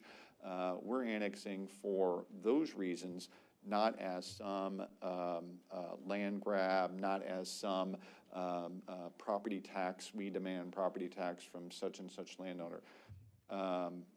That's the goal. That's what I've always heard from council, and we are just looking for a creative way so that council can have a legal document to stand on, an ordinance to stand on that says, yes, we're able to make those reimbursement payments. That's what the idea is all about, and this is just something that we want to start getting out there for discussion and conversation. I'd be happy to take any questions about it. So, Mike, I think it's good that we're moving in the direction of the ordinance. Is there any language that could be used to guarantee a 3-year? In other words, you know, it's a 2-year, but if for some reason it happened in January, then it would be I would say that I need, that's an element of council feedback that I need. My comment is, you know, it's just a management issue. If every year I do it is a paperwork management issue. So if we want to do it for, I say 2 years, if you guys want to come back and say, hey, we prefer to do it for 5 years, what I would say is in order for it to be street legal, you got to put the number that's the maximum into the ordinance. Okay. That's where the lawyer guys are going to say, you got to tell the city manager the maximum years in the ordinance, and then whatever discretion there is, I have a maximum to work from out of the ordinance. Exactly. It's necessary to give it enforceability. You has to have a definite time frame in there for it. To authorize him to go up to 5 years or 3 years or whatever the council decides is the right number. Well, from the very beginning when we talked about the annexation, and 3 of us were here, we have 2 new ones that weren't involved in the annexation. It has always been our position that we're not chasing revenues on this deal. And so in order for us to move forward and be, we gave them our word, and, to those that were listening, that it's not a revenue chaser. We need to do this. At what level, don't know. I like the fact that M&O is the one that we're looking at, and we keep INS, that's fine. I do know, being on the business side, that if you're gonna give any relief at all to homeowners, you should extend that to the commercial as well. That's just my opinion. We have a council, we can determine that. Since there's a small number, it wouldn't affect us that much anyway, I don't think. And again, if we didn't do the annexation, we wouldn't have any of the revenue coming in, so in my opinion, it really wouldn't, it should wash out. But it's no fault of the homeowner, and it's no fault of the business owner that we are annexing and that we're expanding. So whatever relief we can give them, I think we should. We're not going after a land grab of any additional money, any additional land that wasn't grandfathered. So we can say, hey, this isn't a land grab. We're just following through with what previous councils have done and said that these pieces of property are the ones that we were addressing. So anybody have any other questions? Yes, Mayor. I can say with the annexation, I was here from the very start, and I always pondered often on how could we make some kind of compromise. This is what you propose is great forward thinking. I think it's something that we need to do. I like about the commercial, making an offer there as well. Time limit, I guess we can all think about how what the time limit need to be in terms of 2 or 3 years. But I want to ask too, this is just for M&O and residential, correct? The way it's written is M&O and residential, and I'm just going to try to be a listener, follow some council feedback here. If I get the feedback from council that y'all want to try this on as a commercial also, I can come back, give you a couple examples of the financial impact of if it's a commercial piece of land, and just let you have that information. Yeah, that'd be great to see that on paper and see what that looked like. Yeah, happy to do so. I can tell you from a legal aspect, if you wanted to expand it to businesses, there's nothing that I see that would prevent you from doing that. That would be, again, a decision for the council to make. So I have a question for legal. If this contract, let's say we move forward and implement this ordinance, the contracts moving forward would be with that landowner of the time. So if the land is sold, it would not apply to. Not necessarily. Those types of agreements, what we call run with the land. They're for a set period of time. If it's sold, then the new property owner would take it, but only for the remainder of the period. It wouldn't be extended any longer. Yeah, you're creating a document here that on a real estate transaction has to be disclosed because it's an official piece of paperwork that has to do with the actual land. And when one landowner sells, that translates to the next landowner. That's the way this is written up. Well, I have a question about, just kind of thinking about this from the residents or the homeowner's perspective of being annexed in and what that means for them tax-wise. And this may not be something that would be workable at all, but I can see that for me as a homeowner, it would make it easier is if we could somehow do it on a sliding scale so that you don't immediately go from not paying these taxes to paying possibly several $1,000s in taxes the next year, to do it over a 3 or 4 year period and increase it incrementally over that time period. I'm going to say I love it when a council person has a creative idea. We have actually not ever kicked that idea around. So we'll see what that would look like, and I'll see if I can bring you something back to look at to see if you want to work that into the program. Okay. Is this standard that we do this like a non-whatever agreement to save the property owners? Is this pretty standard practice? I don't know how standard it is, Councilwoman. It's something that certainly we've checked as far as legality is concerned. It's perfectly legal to do it, I can tell you that. But it's not, you don't know if it's a standard practice Not when every, we annex. how many cities do it, I couldn't tell you. Yeah, I would say it's cutting edge. It's not something other cities do. In the past, I think a lot of cities, I'll say it to you this way, why did annexation law change? First a major change in 2017, then a major change in 2019. It was because of what I think, and I say this as a municipal guy, there were cities that were abusing their annexation authority. And when you abuse your annexation authority, you don't try to go talk to people and find out what the needs are and try to meet at some middle scheme, right? So the abuse of annexation, I think, led to a situation where a lot of cities said, we don't have any obligations to you when we annex you. We're going to annex you, we're going to collect that revenue, and we don't even really have to talk to you very much about it. And it turned into a heavy-handed process for a lot of cities. So the state law changed, and I would say it's a pendulum swing. It went from near total power by cities to now zero power to cities. The legislature didn't come back halfway, right? The legislature said, we're going to go way over here. However, they did say, here's how you grandfather under the old rules. So we raised our hands and we passed all the stuff we needed to grandfather under the old rules. So if we're going to go operate under the old rules, my observation for you is we need to create something that is cutting edge and is different. And this is as near as we could find a legal option so that the moment you get annexed, you're not hit with, a year and a half later, here's a $1,200 tax increase. We're trying to find some way to make it easier. I had it in my mind as, we'll let you know that in 2 years it'll happen. You have an interesting idea to scale it in, so we can all kind of kick that around. But it was not someone else is doing this and we're taking a template from somebody else. This was, how can we respond to council requests back from 2019? And it addresses a lot of the concerns that I think the property owners told us about when we had the last go-around of annexation. Some of them said, well, if I wanted to be in the city, I'd have built in the city. Well, this way, they can kind of have the best of both worlds. They didn't want to have to pay city taxes. Well, for a period of 2, 3, whatever you all decide, they won't.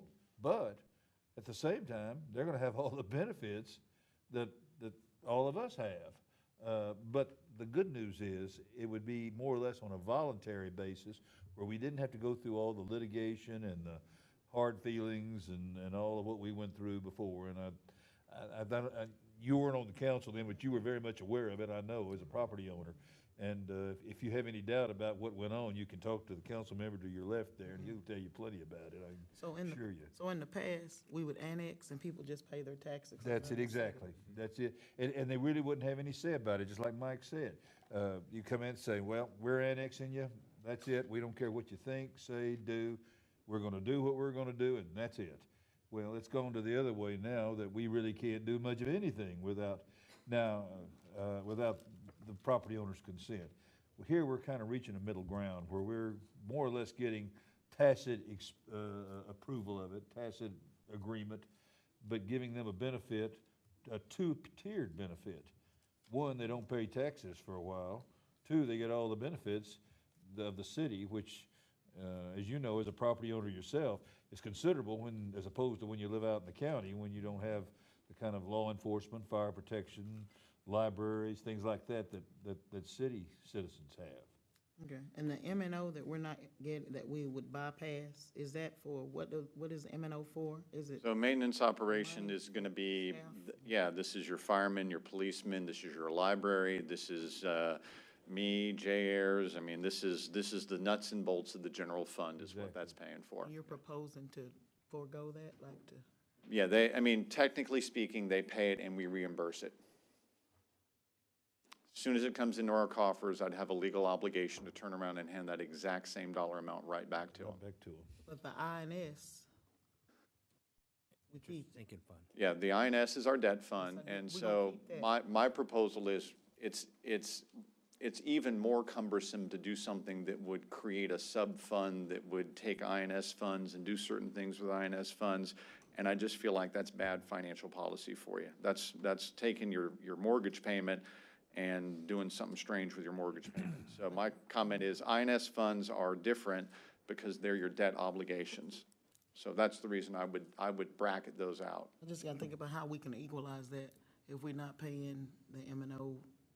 We just pay that out of our budget wholeheartedly because we're giving that back to the property owners or reimbursing it. But the debt one, we gonna get it back. we gonna get it. It would stay, right, yeah, huh. So think about what happens when Jay gets a property tax payment in, okay? The county sends Jay money, and part of it goes directly into our INS taxes, and that's a pot of funds that we use to pay our certificates of obligations and debt. The other part, Jay picks up that money that comes from the county, he puts it in the general fund, and we're paying payroll, we're paying, you know, rent, we're paying electricity, we're paying to gas up cars, all of that good stuff. My comment to you is, once I know that the $1,200 came into my account, I can budget ahead of time. I'll know what I annexed, I can budget for that. I can have a line item budget that says, property tax reimbursements for recently annexed people, and ding, whatever that, if we annex 10 houses, I better budget $12,000, right? I'll know the 12,000 comes in, there'll be a process over in finance where we verify that Bob paid those taxes, we got those taxes from the county, they're ready for reimbursement, we'll set it up, we'll get it reimbursed. It will have to be not only something you do here, but then later each budget year, it'd be the responsibility of staff to come to you and say, hey, we've calculated that we have an estimated 12,000 or whatever it is in property tax reimbursements to pay this year. And that's not different really from what we do with our sales tax agreements or our crossroads agreement or anything else like that. When we have a contractual obligation we know we have to pay, it's up to staff to make sure we budget that correctly. Yeah. I'm just surprised that it's even an option not to get anything on the M&O. When you think about the resources we have to pay out for those things. So what's the benefit to the city doing it this way? Is it just working on a better relationship, decreasing the lawsuits? Yes, ma'am. Now, that's where you just hit it right there. That's what I want to know, the benefit to us. The smell like roses. Exactly. If you'll recall, well, or I'm sure you were aware, what the city had to go through in that last go-around. I know I was involved with it. I had to sit down there and try to tell a judge that really wasn't particularly interested in hearing what we had to say, even though I knew we were right legally, and were proven right later, I might add, by not only the Dallas Court of Appeals, but by the Supreme Court of this state, no less, that we were right in our assertions and what we were wanting to do. But it took a period of at least 3 years or more to get it done, and at a considerable expense. So I guess it gets back to the situation of, do you want to pay me now or pay me later? It's kind of a... Yeah, and I guess I would just say that there's a public messaging side of it that I think is important, where you're able to go to these landowners and say, hey, we're doing our best to make this pill go down easy. We're giving you a little bit of sugar with the pain of getting annexed. That's certainly part of it, because it connects your money to your public message. And then the other side of it is, as Greg said, we're calling it a no contest, because all we're asking that landowner to tell us, the only thing we ask that landowner to do is to say, I'm not going to institute legal proceedings against the city regarding this annexation. And if they're willing to tell us that, we're willing to do the reimbursement. You know, And so by signing that, that's what that says. Yes. That's, But if that, they don't sign it, they can still have legal. yes, right. So great comment. There's a line in here that says it's voluntary. Voluntary for the city, voluntary for the landowner. If the landowner should so choose to not sign it, then they'd pay their taxes and they would be free to sue. You know what, just last And week, lose, I might add. just last week, a landowner called me. I'm not gonna call their name. They called me just last week. Greatest of the land grab. What are we gonna get in return? I'm serious. So I'm sitting up just listening. This guy wouldn't let me get a word in edgewise. And I'm gonna tell you, since we had this annexation meeting a few years ago, up until now, somebody talk about that situation just about every other week with me. Calling my phone. You know, some people come into the house. Man, I want to sit down and talk about this land grab. I'm serious. So when I hear you bring forth this this solution, man, I think this can probably, tone down the fire about our intentions and what we're really trying to do. The general idea. Yes. Yes, sir. Yes, sir. Yes. That's what we're hoping for here. Yes, sir. Let me ask one more question. What's the percentage? I know there's a number, 76 point whatever for INS versus what is paid for M&O? Tell me, do you know? It's those numbers? 61 cent for M&O, and it is 15 cents for INS. Okay. All right, thank you. And the emergency service district that we would be annexing into is 9 cents. Okay. That's why I mentioned that in little detail also. Emergency. Okay. Thank you so much. So, Yep. anybody have any questions? When is this item coming back, Mike? I would say that I'm not going to bring it back next week because I've got some more legal work to do. Greg and Mary Gail and our consulting attorney on this, Robert Brown, we've got another week to work on it. So I'd anticipate sometime in February bringing this item back to you. February, and then I have one more question for legal that just came to mind.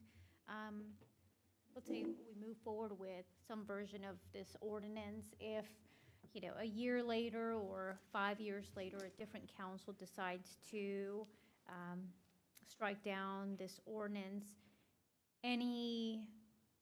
only the contracts with the landowners between the period that it was active would remain active, correct? Or would they stop receiving that benefit? You know, let's say a year or two later, we come in and strike down. Somebody comes in, the council comes in and strikes this ordinance. No, it's pretty much contractual in nature, Councilwoman. It's not something that you could just try. I don't think there is an escape clause in it, I'll put it to you that way. Once we're bound contractually, we're bound, but only for that period of time that you will specify that we're bound. Okay, so If that makes sense to any you. changes would then apply to, Again, it runs with the land, Future so any new contracts, for property lack of- owner would have the same benefit for the balance of time that you set out in the agreement. And I'm sure they'd have to sign it like within a certain period of time. I don't think we well- can just extend it on to, No, well, you ain't gonna sign it yet until, I would, yeah. so it's gonna run out. You do it or you don't. I didn't think so. No, ma'am. All right. All right, thank you, Mike. Probably not. Well, not yet, not yet.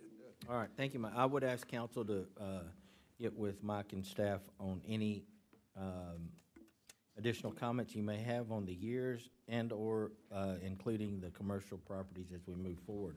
Our next item on the agenda is discuss the financial report. Is Jamarcus not here?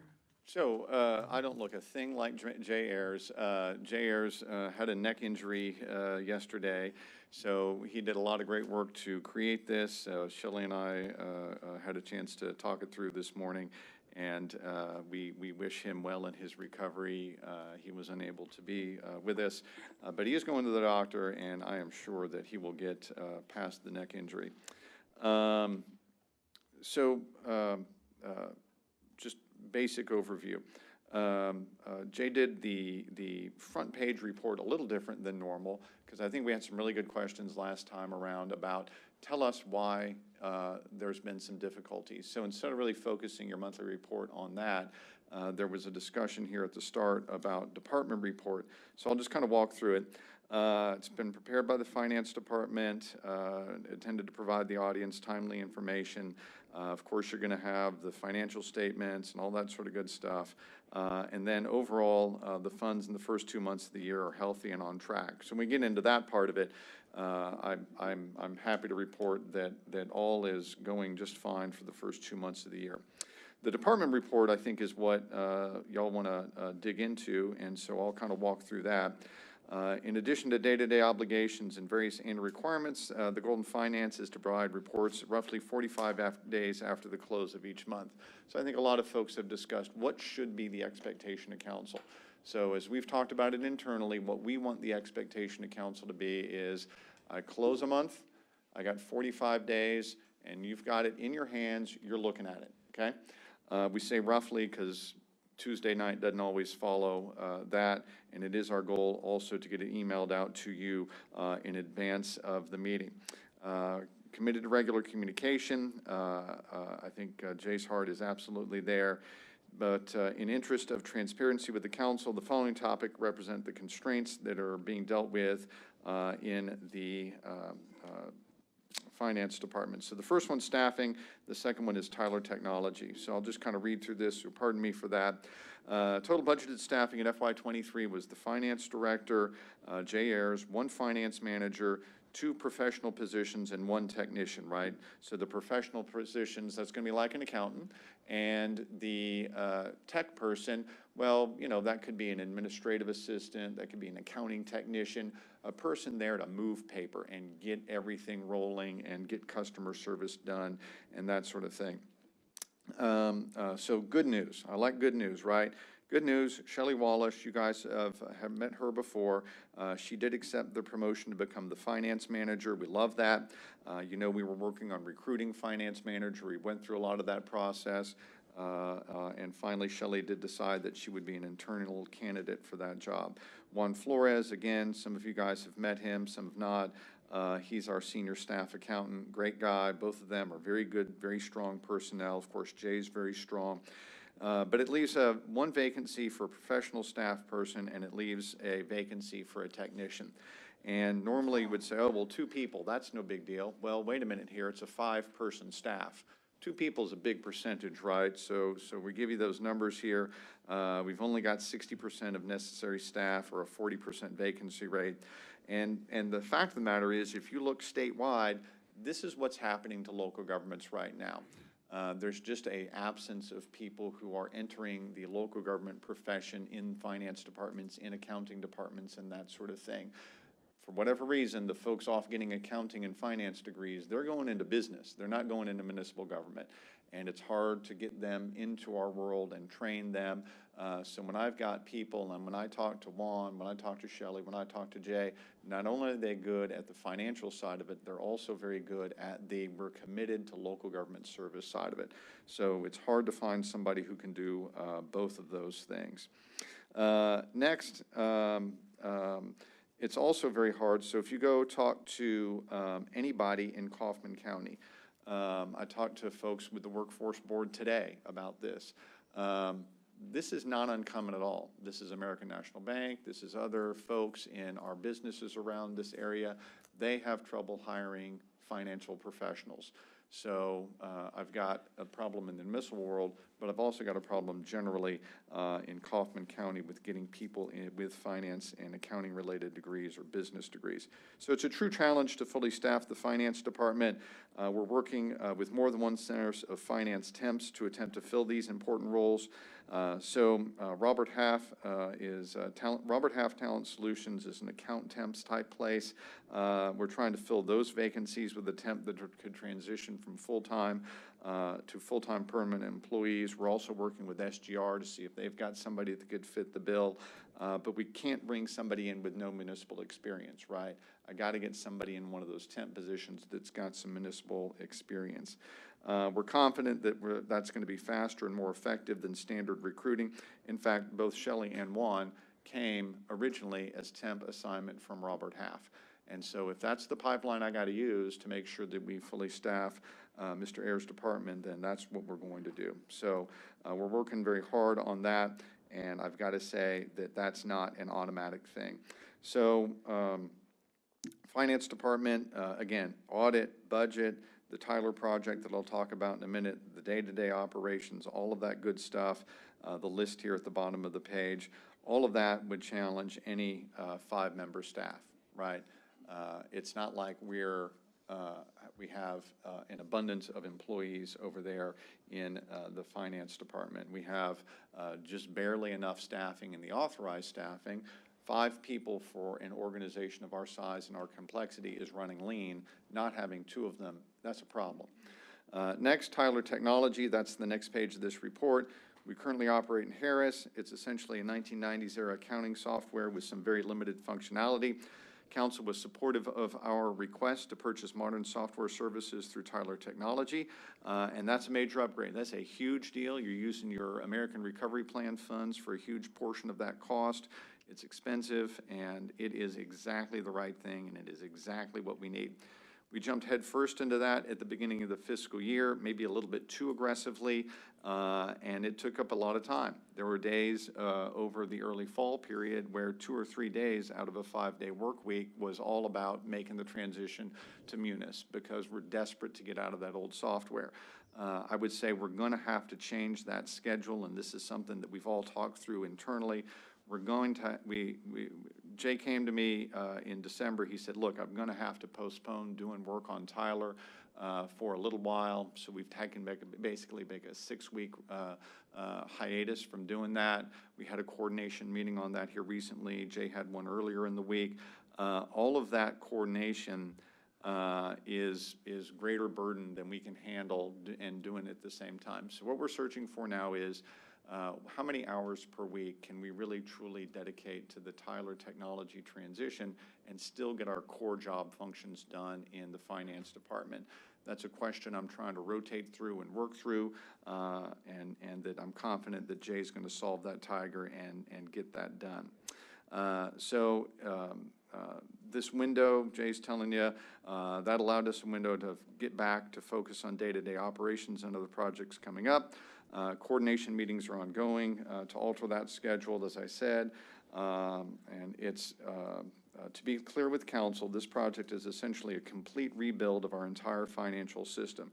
The old charge of accounts, which dates back to the 1980s, will end, and it will be replaced with a chart of accounts which must be structured to allow for efficient operations for decades to come. You are doing the core, essential, nitty-gritty in your entire accounting system when you change software, and Jay's tackling that. And he's sitting there staring at it, and he's sitting there getting that work done. But it just comes at sometimes the transition is a little shaky, particularly when we're understaffed. So that is basically that explanation. I know we're hamstrung a little bit today by not having Jay here. Of course, Jay will be back, and you guys can talk to Jay about this memo when Jay's back. I want to give him a chance to recuperate from neck injury, so I'm not going to promise you a date right now, but we'll get Jay back with you right away so you can kind of do Q&A with him on this topic. So that's that. I'll roll through the reports, and I'd be happy to take any questions on my front matter there or on the actual numbers. Not a lot to say on the general fund. Jay's added this column over here in brown, which is how were we doing last year at this same time. So you can see here in November, we spent $2.3 million. We had revenues of $2.3 million. We had expenditures of $2.8 million that left us $499,000 more in spending than in revenues. That's very typical for the start of the year, right? Because you don't have your property tax dollars coming in. You get a little bit of property tax that comes in December. Most of that's going to be January and February revenue, and that's what makes up for the rest of the year. Overall, you're budgeted for $40.7 million in revenue and about $40.5, almost $40.6 million in total expenditures. And we'll just be tracking that as that goes on.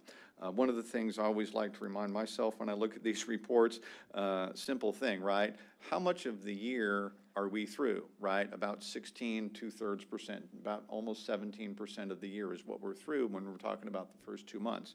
So you can eyeball that year-to-date percentage of budget and say, well, okay, we have spent 14.8% of our budget, but of course that's a little bit less than the percentage of the year we're through, right? So that's good news, okay? So there's general fund. The pie chart version of general fund is on the next page, so you can take a look at that and see what you think. If you get any questions about that, happy to dig into that. Tried to make the property tax chart a little bit easier to read, so it's got a little bit easier version of it on there. Obviously, not a lot of property tax coming in there, but as I said, you'll see most of that in January and February, and of course, that historic chart shows you that. The next page shows you the sales tax revenue, so on that chart, I'd really pay most attention to the green and the blue here. The red is like, well, what if we evened out the average sales tax in a given month over the last few years? So I'm not going to focus on that. I'm going to compare FY22 and FY23. So I'm going to compare green last year to blue this year. So October, hey, the blue's a little higher. I like it. November, blue's a little bit lower. I don't like that, right? And I'm going to be keeping an eye on December and January. And I can tell you December, I already saw that number. That one's very close to what it was last year. And then we're all watching for February, right? February is our December sales, right? Given the lag about how long it takes to get money from the state of Texas, we're going to keep an eye on that, and hopefully we had good December sales. When I went shopping in December, I thought we were having a good sales period, but we'll wait and see how that goes. The next page is just a breakdown about expenses by department. So here early in the year, it's pretty easy to look at that and say, oh, well, in each department is in red, and the spending so far is in blue. So it's going to take a while for that spending in blue to get up to the top in each department. The next slide, or page, I guess, is the Water and Sewer Utility Fund.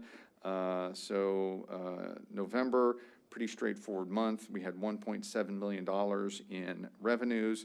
We had $1.5 million in expenditures, and so a pretty straightforward November.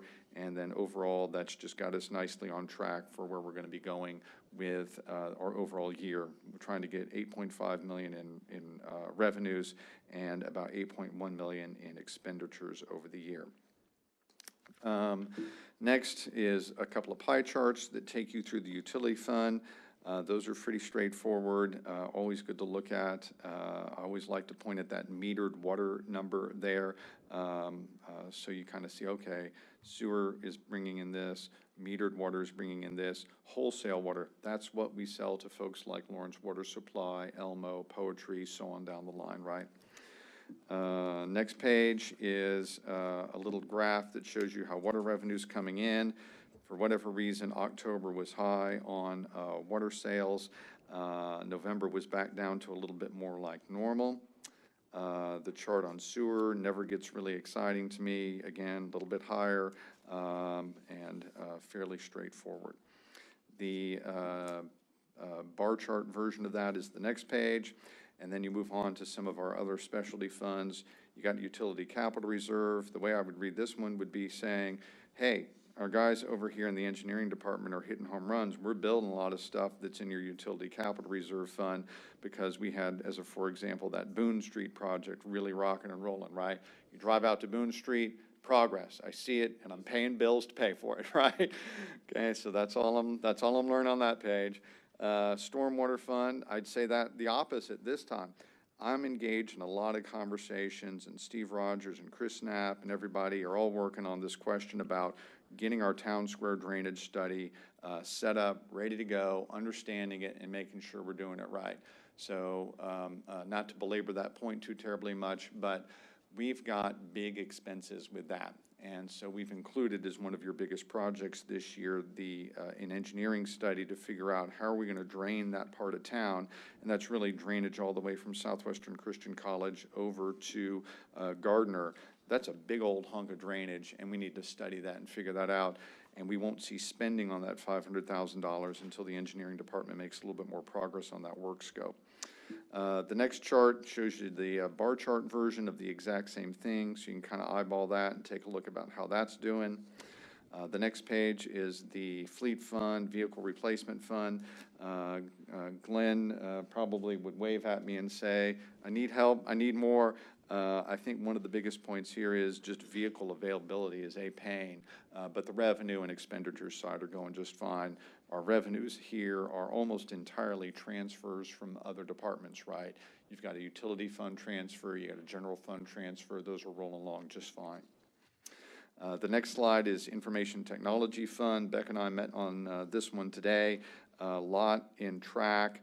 A lot going well. You see the Tyler Munis project down there at the bottom and those big old numbers associated with that Tyler Munis project.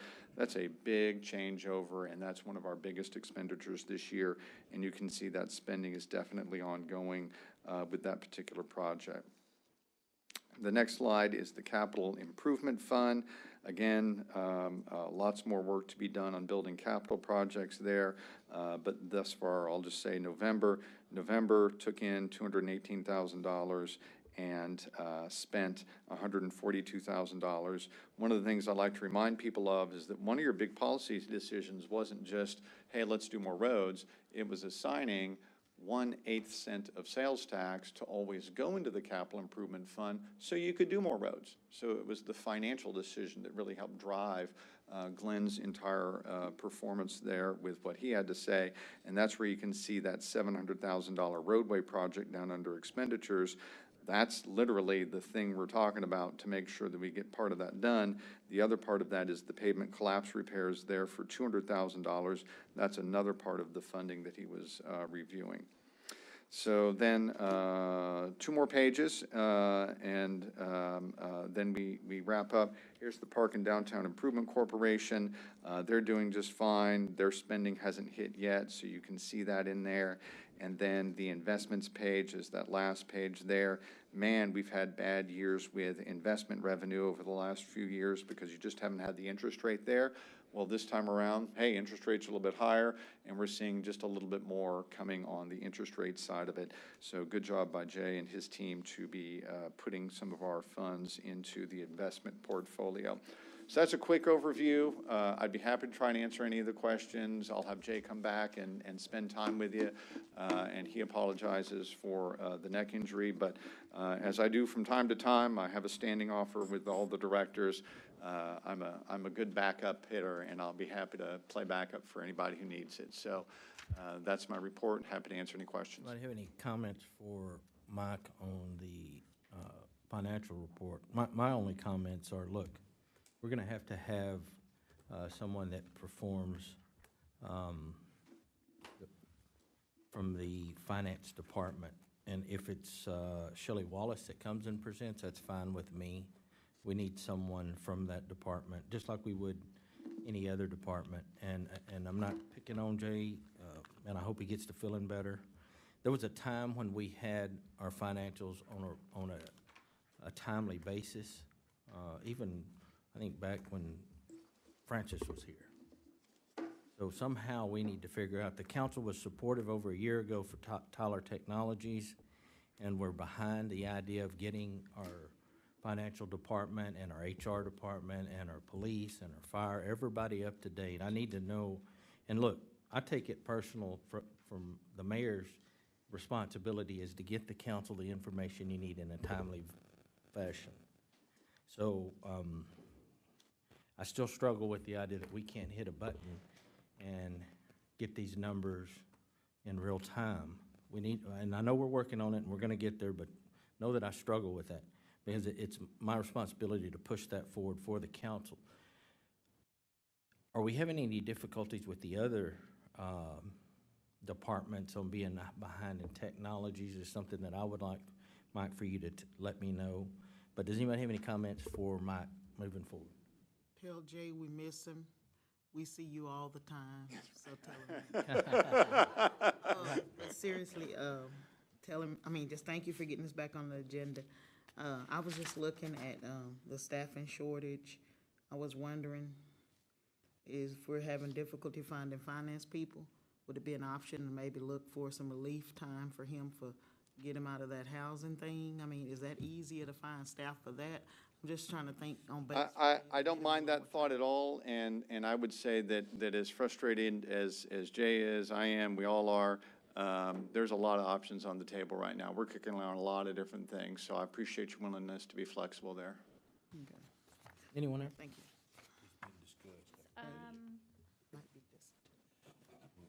Mike, before we approve the Munis project, the Tyler Munis project, what did staffing look like in finance?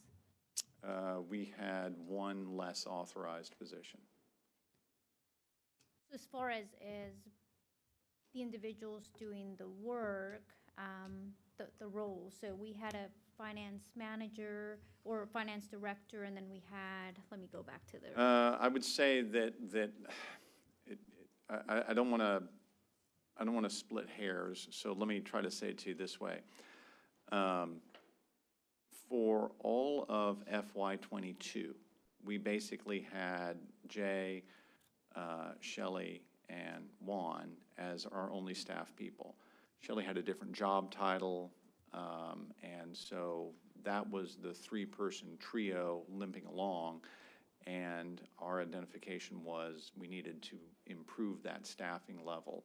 And so it has been difficult to accomplish that. So I'm very glad to see where Shelley is now. I think she's very accomplished. I think Juan has really transitioned into the organization, coming over from half associates. And so it just continues to be a work in progress. So we had 3 in FY '22, and then now we have 3, and we're hiring for 2. Yes, ma'am. Okay. And so one of the concerns that I have is that not just for the Munis Tyler Technology Project, but as we're looking across the organization at the level of staffing we have and the difficulties with hiring, not only with municipal government, but across different sectors. And then we are, as a council, and then also taking feedback from the city staff on projects to approve, what will it take to meet those timelines, I'd like us to really consider, should we be contracting out a project manager for these type of projects due to the amount, the staffing that we have, the hours that they're able to commit to specific projects? Should we, right, I appreciate Councilmember Stephanie Thomas' question about, what options do we have in terms of, do we need one director of housing or, just a manager of housing that maybe reports up to you? Do we just need a director of finance that takes care of the finance side? Do we need a project manager or contract out a project manager for projects like these? Okay. We take feedback from you, Mike, in regards to what y'all anticipate the needs are. Just throwing out additional options out there as well. I think maybe I'm going to take my cue from Greg over here, who I can tell is going to tell me to be wary about getting off agenda item. I will offer kind of this thought related to this topic, which is to say, I really definitely want to use your strategic planning process that's coming up this spring as the avenue to discuss a lot of those big picture things. Obviously, Jay will be here for that. We'll go through that. We'll make sure that you have a chance to kind of look at all of that. And rest assured, we have a lot of internal discussion and kicking around of ideas about how to get ourselves in a better place. We're very much committed to being on a very good, strong, regular schedule with what we've committed in this memo here. Okay, thank you for that. And because the Tyler Technology upgrade is on this agenda item, where are we at a high-level timeline as far as what we should have accomplished thus far and where we're at now? I would say that we are 100% on with the spending that we have done. I would say that you're going to have a separate presentation soon on that overall topic. But yeah, in short, your court transition is on target, your police transition is on target, your way that you do ticketing, that's all 100% on target. The human resources side of it does not begin until the financial side is complete. So again, in keeping with our advice from our attorney, the agenda item is discuss financial report. So any questions on the financial report? Nope, everybody good? All right. And I would tell everybody, look, if you have something that you want to discuss with Mike, please give him a call and get that addressed as we move forward. Our next item on the agenda is discuss and consider agreement for professional services for Portree tank improvements. This is our Director of Utilities, Mike McKeska. Or could be Chris Snap. I'm kidding. Oh, Snap, I think right I got laryngitis all of a sudden, so. Good job, Mike. Okay, yeah, Mayor and Council, we had, I'm kidding, I'm okay. We had, Friesen Nichols had Scott Mon and Amanda Powers, project manager, here last week. They went over the presentation that's in the packet and talked about the need for elevated storage tanks, the reason behind them, and what's going on. This tank is 5 years older than me, so it's been around since 1955. It's a little more gray than my hair, but I'm getting there. So you can see the need with the age of the tank. 68 years old. It has had to have some repairs to keep it going, to avoid any long-term problems or immediate near-term problems, I should say, with potential TCEQ violations and things. So we made repairs to it. We've done analysis. The real driver on this is a 1 million gallon storage tank. We have growth. In that financial report, matter of fact, I'll throw out the wholesale customer revenue used to be 25 to 30% of the city's total revenue. It's down to 16%, meaning the city is growing a lot. We have much more, a higher percentage of revenue coming from our retail customers. That's a great thing. So the fact we have growth, the fact that we are likely to enter into a revised contract with North Texas that'll have a little bit different conditions in it, we have to expand our capacity. That's the bottom line. And so we're recommending Friesen Nichols, as we discussed. This agreement is an initial evaluation that'll look at site selection, some different options, some estimated cost of construction for each, and then work through the environmental approval process and the engineering feasibility report for TWDB. This is funded through TWDB funds. The loan that was closed in December will fund this. It is a not-to-exceed amount of $201,990. And so staff is recommending authorizing city manager to enter into an agreement with Friesen Nichols and get this evaluation moving. Wonderful. Thank you, Mike. Again, council, we had a presentation on this last week. Does anybody have any new questions for Mike McKeska on this item? My question is around budgeting. My goodness, I missed writing down the dollar amount. What was that dollar amount again? $201,990. And if the structure, it is on page 138 of the agenda, under item 3, compensation. And they have a basic services of $193,690, and then there's some optional special services for $8,300. And I mentioned last week that this was in the event they believe we need to put out some pressure recorders on these larger mains to help with calibration of the model and so forth. They'll use that money not to exceed $8,300. They may not need it at all, but it's in there just in case because they recommended it, and we said, nah, don't put it in your basic services because we may not use it. And so the two together, if I'm remembering right, was $201,990. Not to exceed number. Not to exceed 200. Where are we pulling the funds from? Remind me, where did the budgeting come from? And are we, these funds, are they right on track at what we were looking to expand, or are we yes, going over a little bit? The loan that closed, the loan, yes. The loan that closed from TWDB was for just over $4 million. And that was to begin this process. That amount was dedicated for the poetry tank for evaluation, design, construction. And so we have $4 million which is obviously a lot more than the $200,000.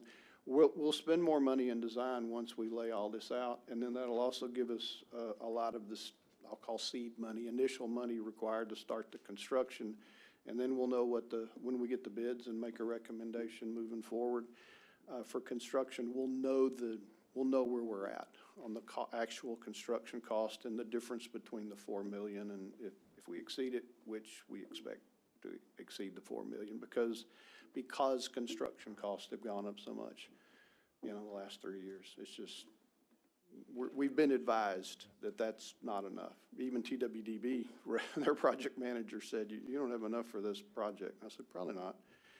And we are aware of that, and we're prepared to to offset that difference in another funding source, so. Thank you I'll for have to- explaining that in detail. Anyone else? Okay. Is there a motion on the item 9.1? Motion to authorize the city manager to enter into contract for professional services for poetry tank improvements with Freeze and Nichols in the amount not to exceed $201,990. Is there a second? Second? We have a motion from Mayor Ronnie Velazquez, Mayor Pro Tem District 3, and a second from Andrea Reese, District 5, to move forward with the agreement for professional services for poetry tank improvements in a number not to exceed $201,990 with Freeze and Nichols. Is there any further discussion? Hearing none, all those in favor, let it be known by saying aye. Aye. Any opposed? Motion carries with unanimous consent of those present. We are now at the consent agenda. Mr. Shumpert? Yes, Mr. Mayor. We have two items on the consent agenda tonight. Item 10.1, we are to discuss and consider ordinance number 2944, an ordinance of the City Council of the City of Terrell, Coffee County, Texas, providing for the creation of a planned development townhouse residential, PDTH, under the provisions of Section 31A, Appendix 2, zoning ordinance of the City of Terrell, on certain real property described as 8.984 acres of land out of the John C. Hale Survey, abstract number 202, Coffin County, Texas, being located on the southeast corner of Rose Hill Road and the future Windsor Road, and more particularly described by meets and bounds on the plat thereof, attached hereto as Exhibit A and made a part hereof for all purposes, providing for the repeal of conflicting ordinances, providing for severability, and providing an effective date. This comes to you tonight on second reading. The other item is to discuss and consider approval of the Kaufman County Tax Collections Contract. Is there a motion on the consent agenda? Motion to approve the consent agenda? We have a motion. Is there a second? Second. We have a motion from Andrea Reese, District 5, a second from Grady Simpson, District 2, to approve the consent agenda as presented. Any further questions, comments? Hearing none, all those in favor, let it be known by stating aye. Aye. Any opposed? Motion carries with unanimous consent of those present. Our next item on the agenda, information reports. This is discuss Terrell Police Department records, reports, I meant. So that has been given to the council. If you have any questions for the chief and/or Mr. Sims, please reach out to him. This time we are adjourned.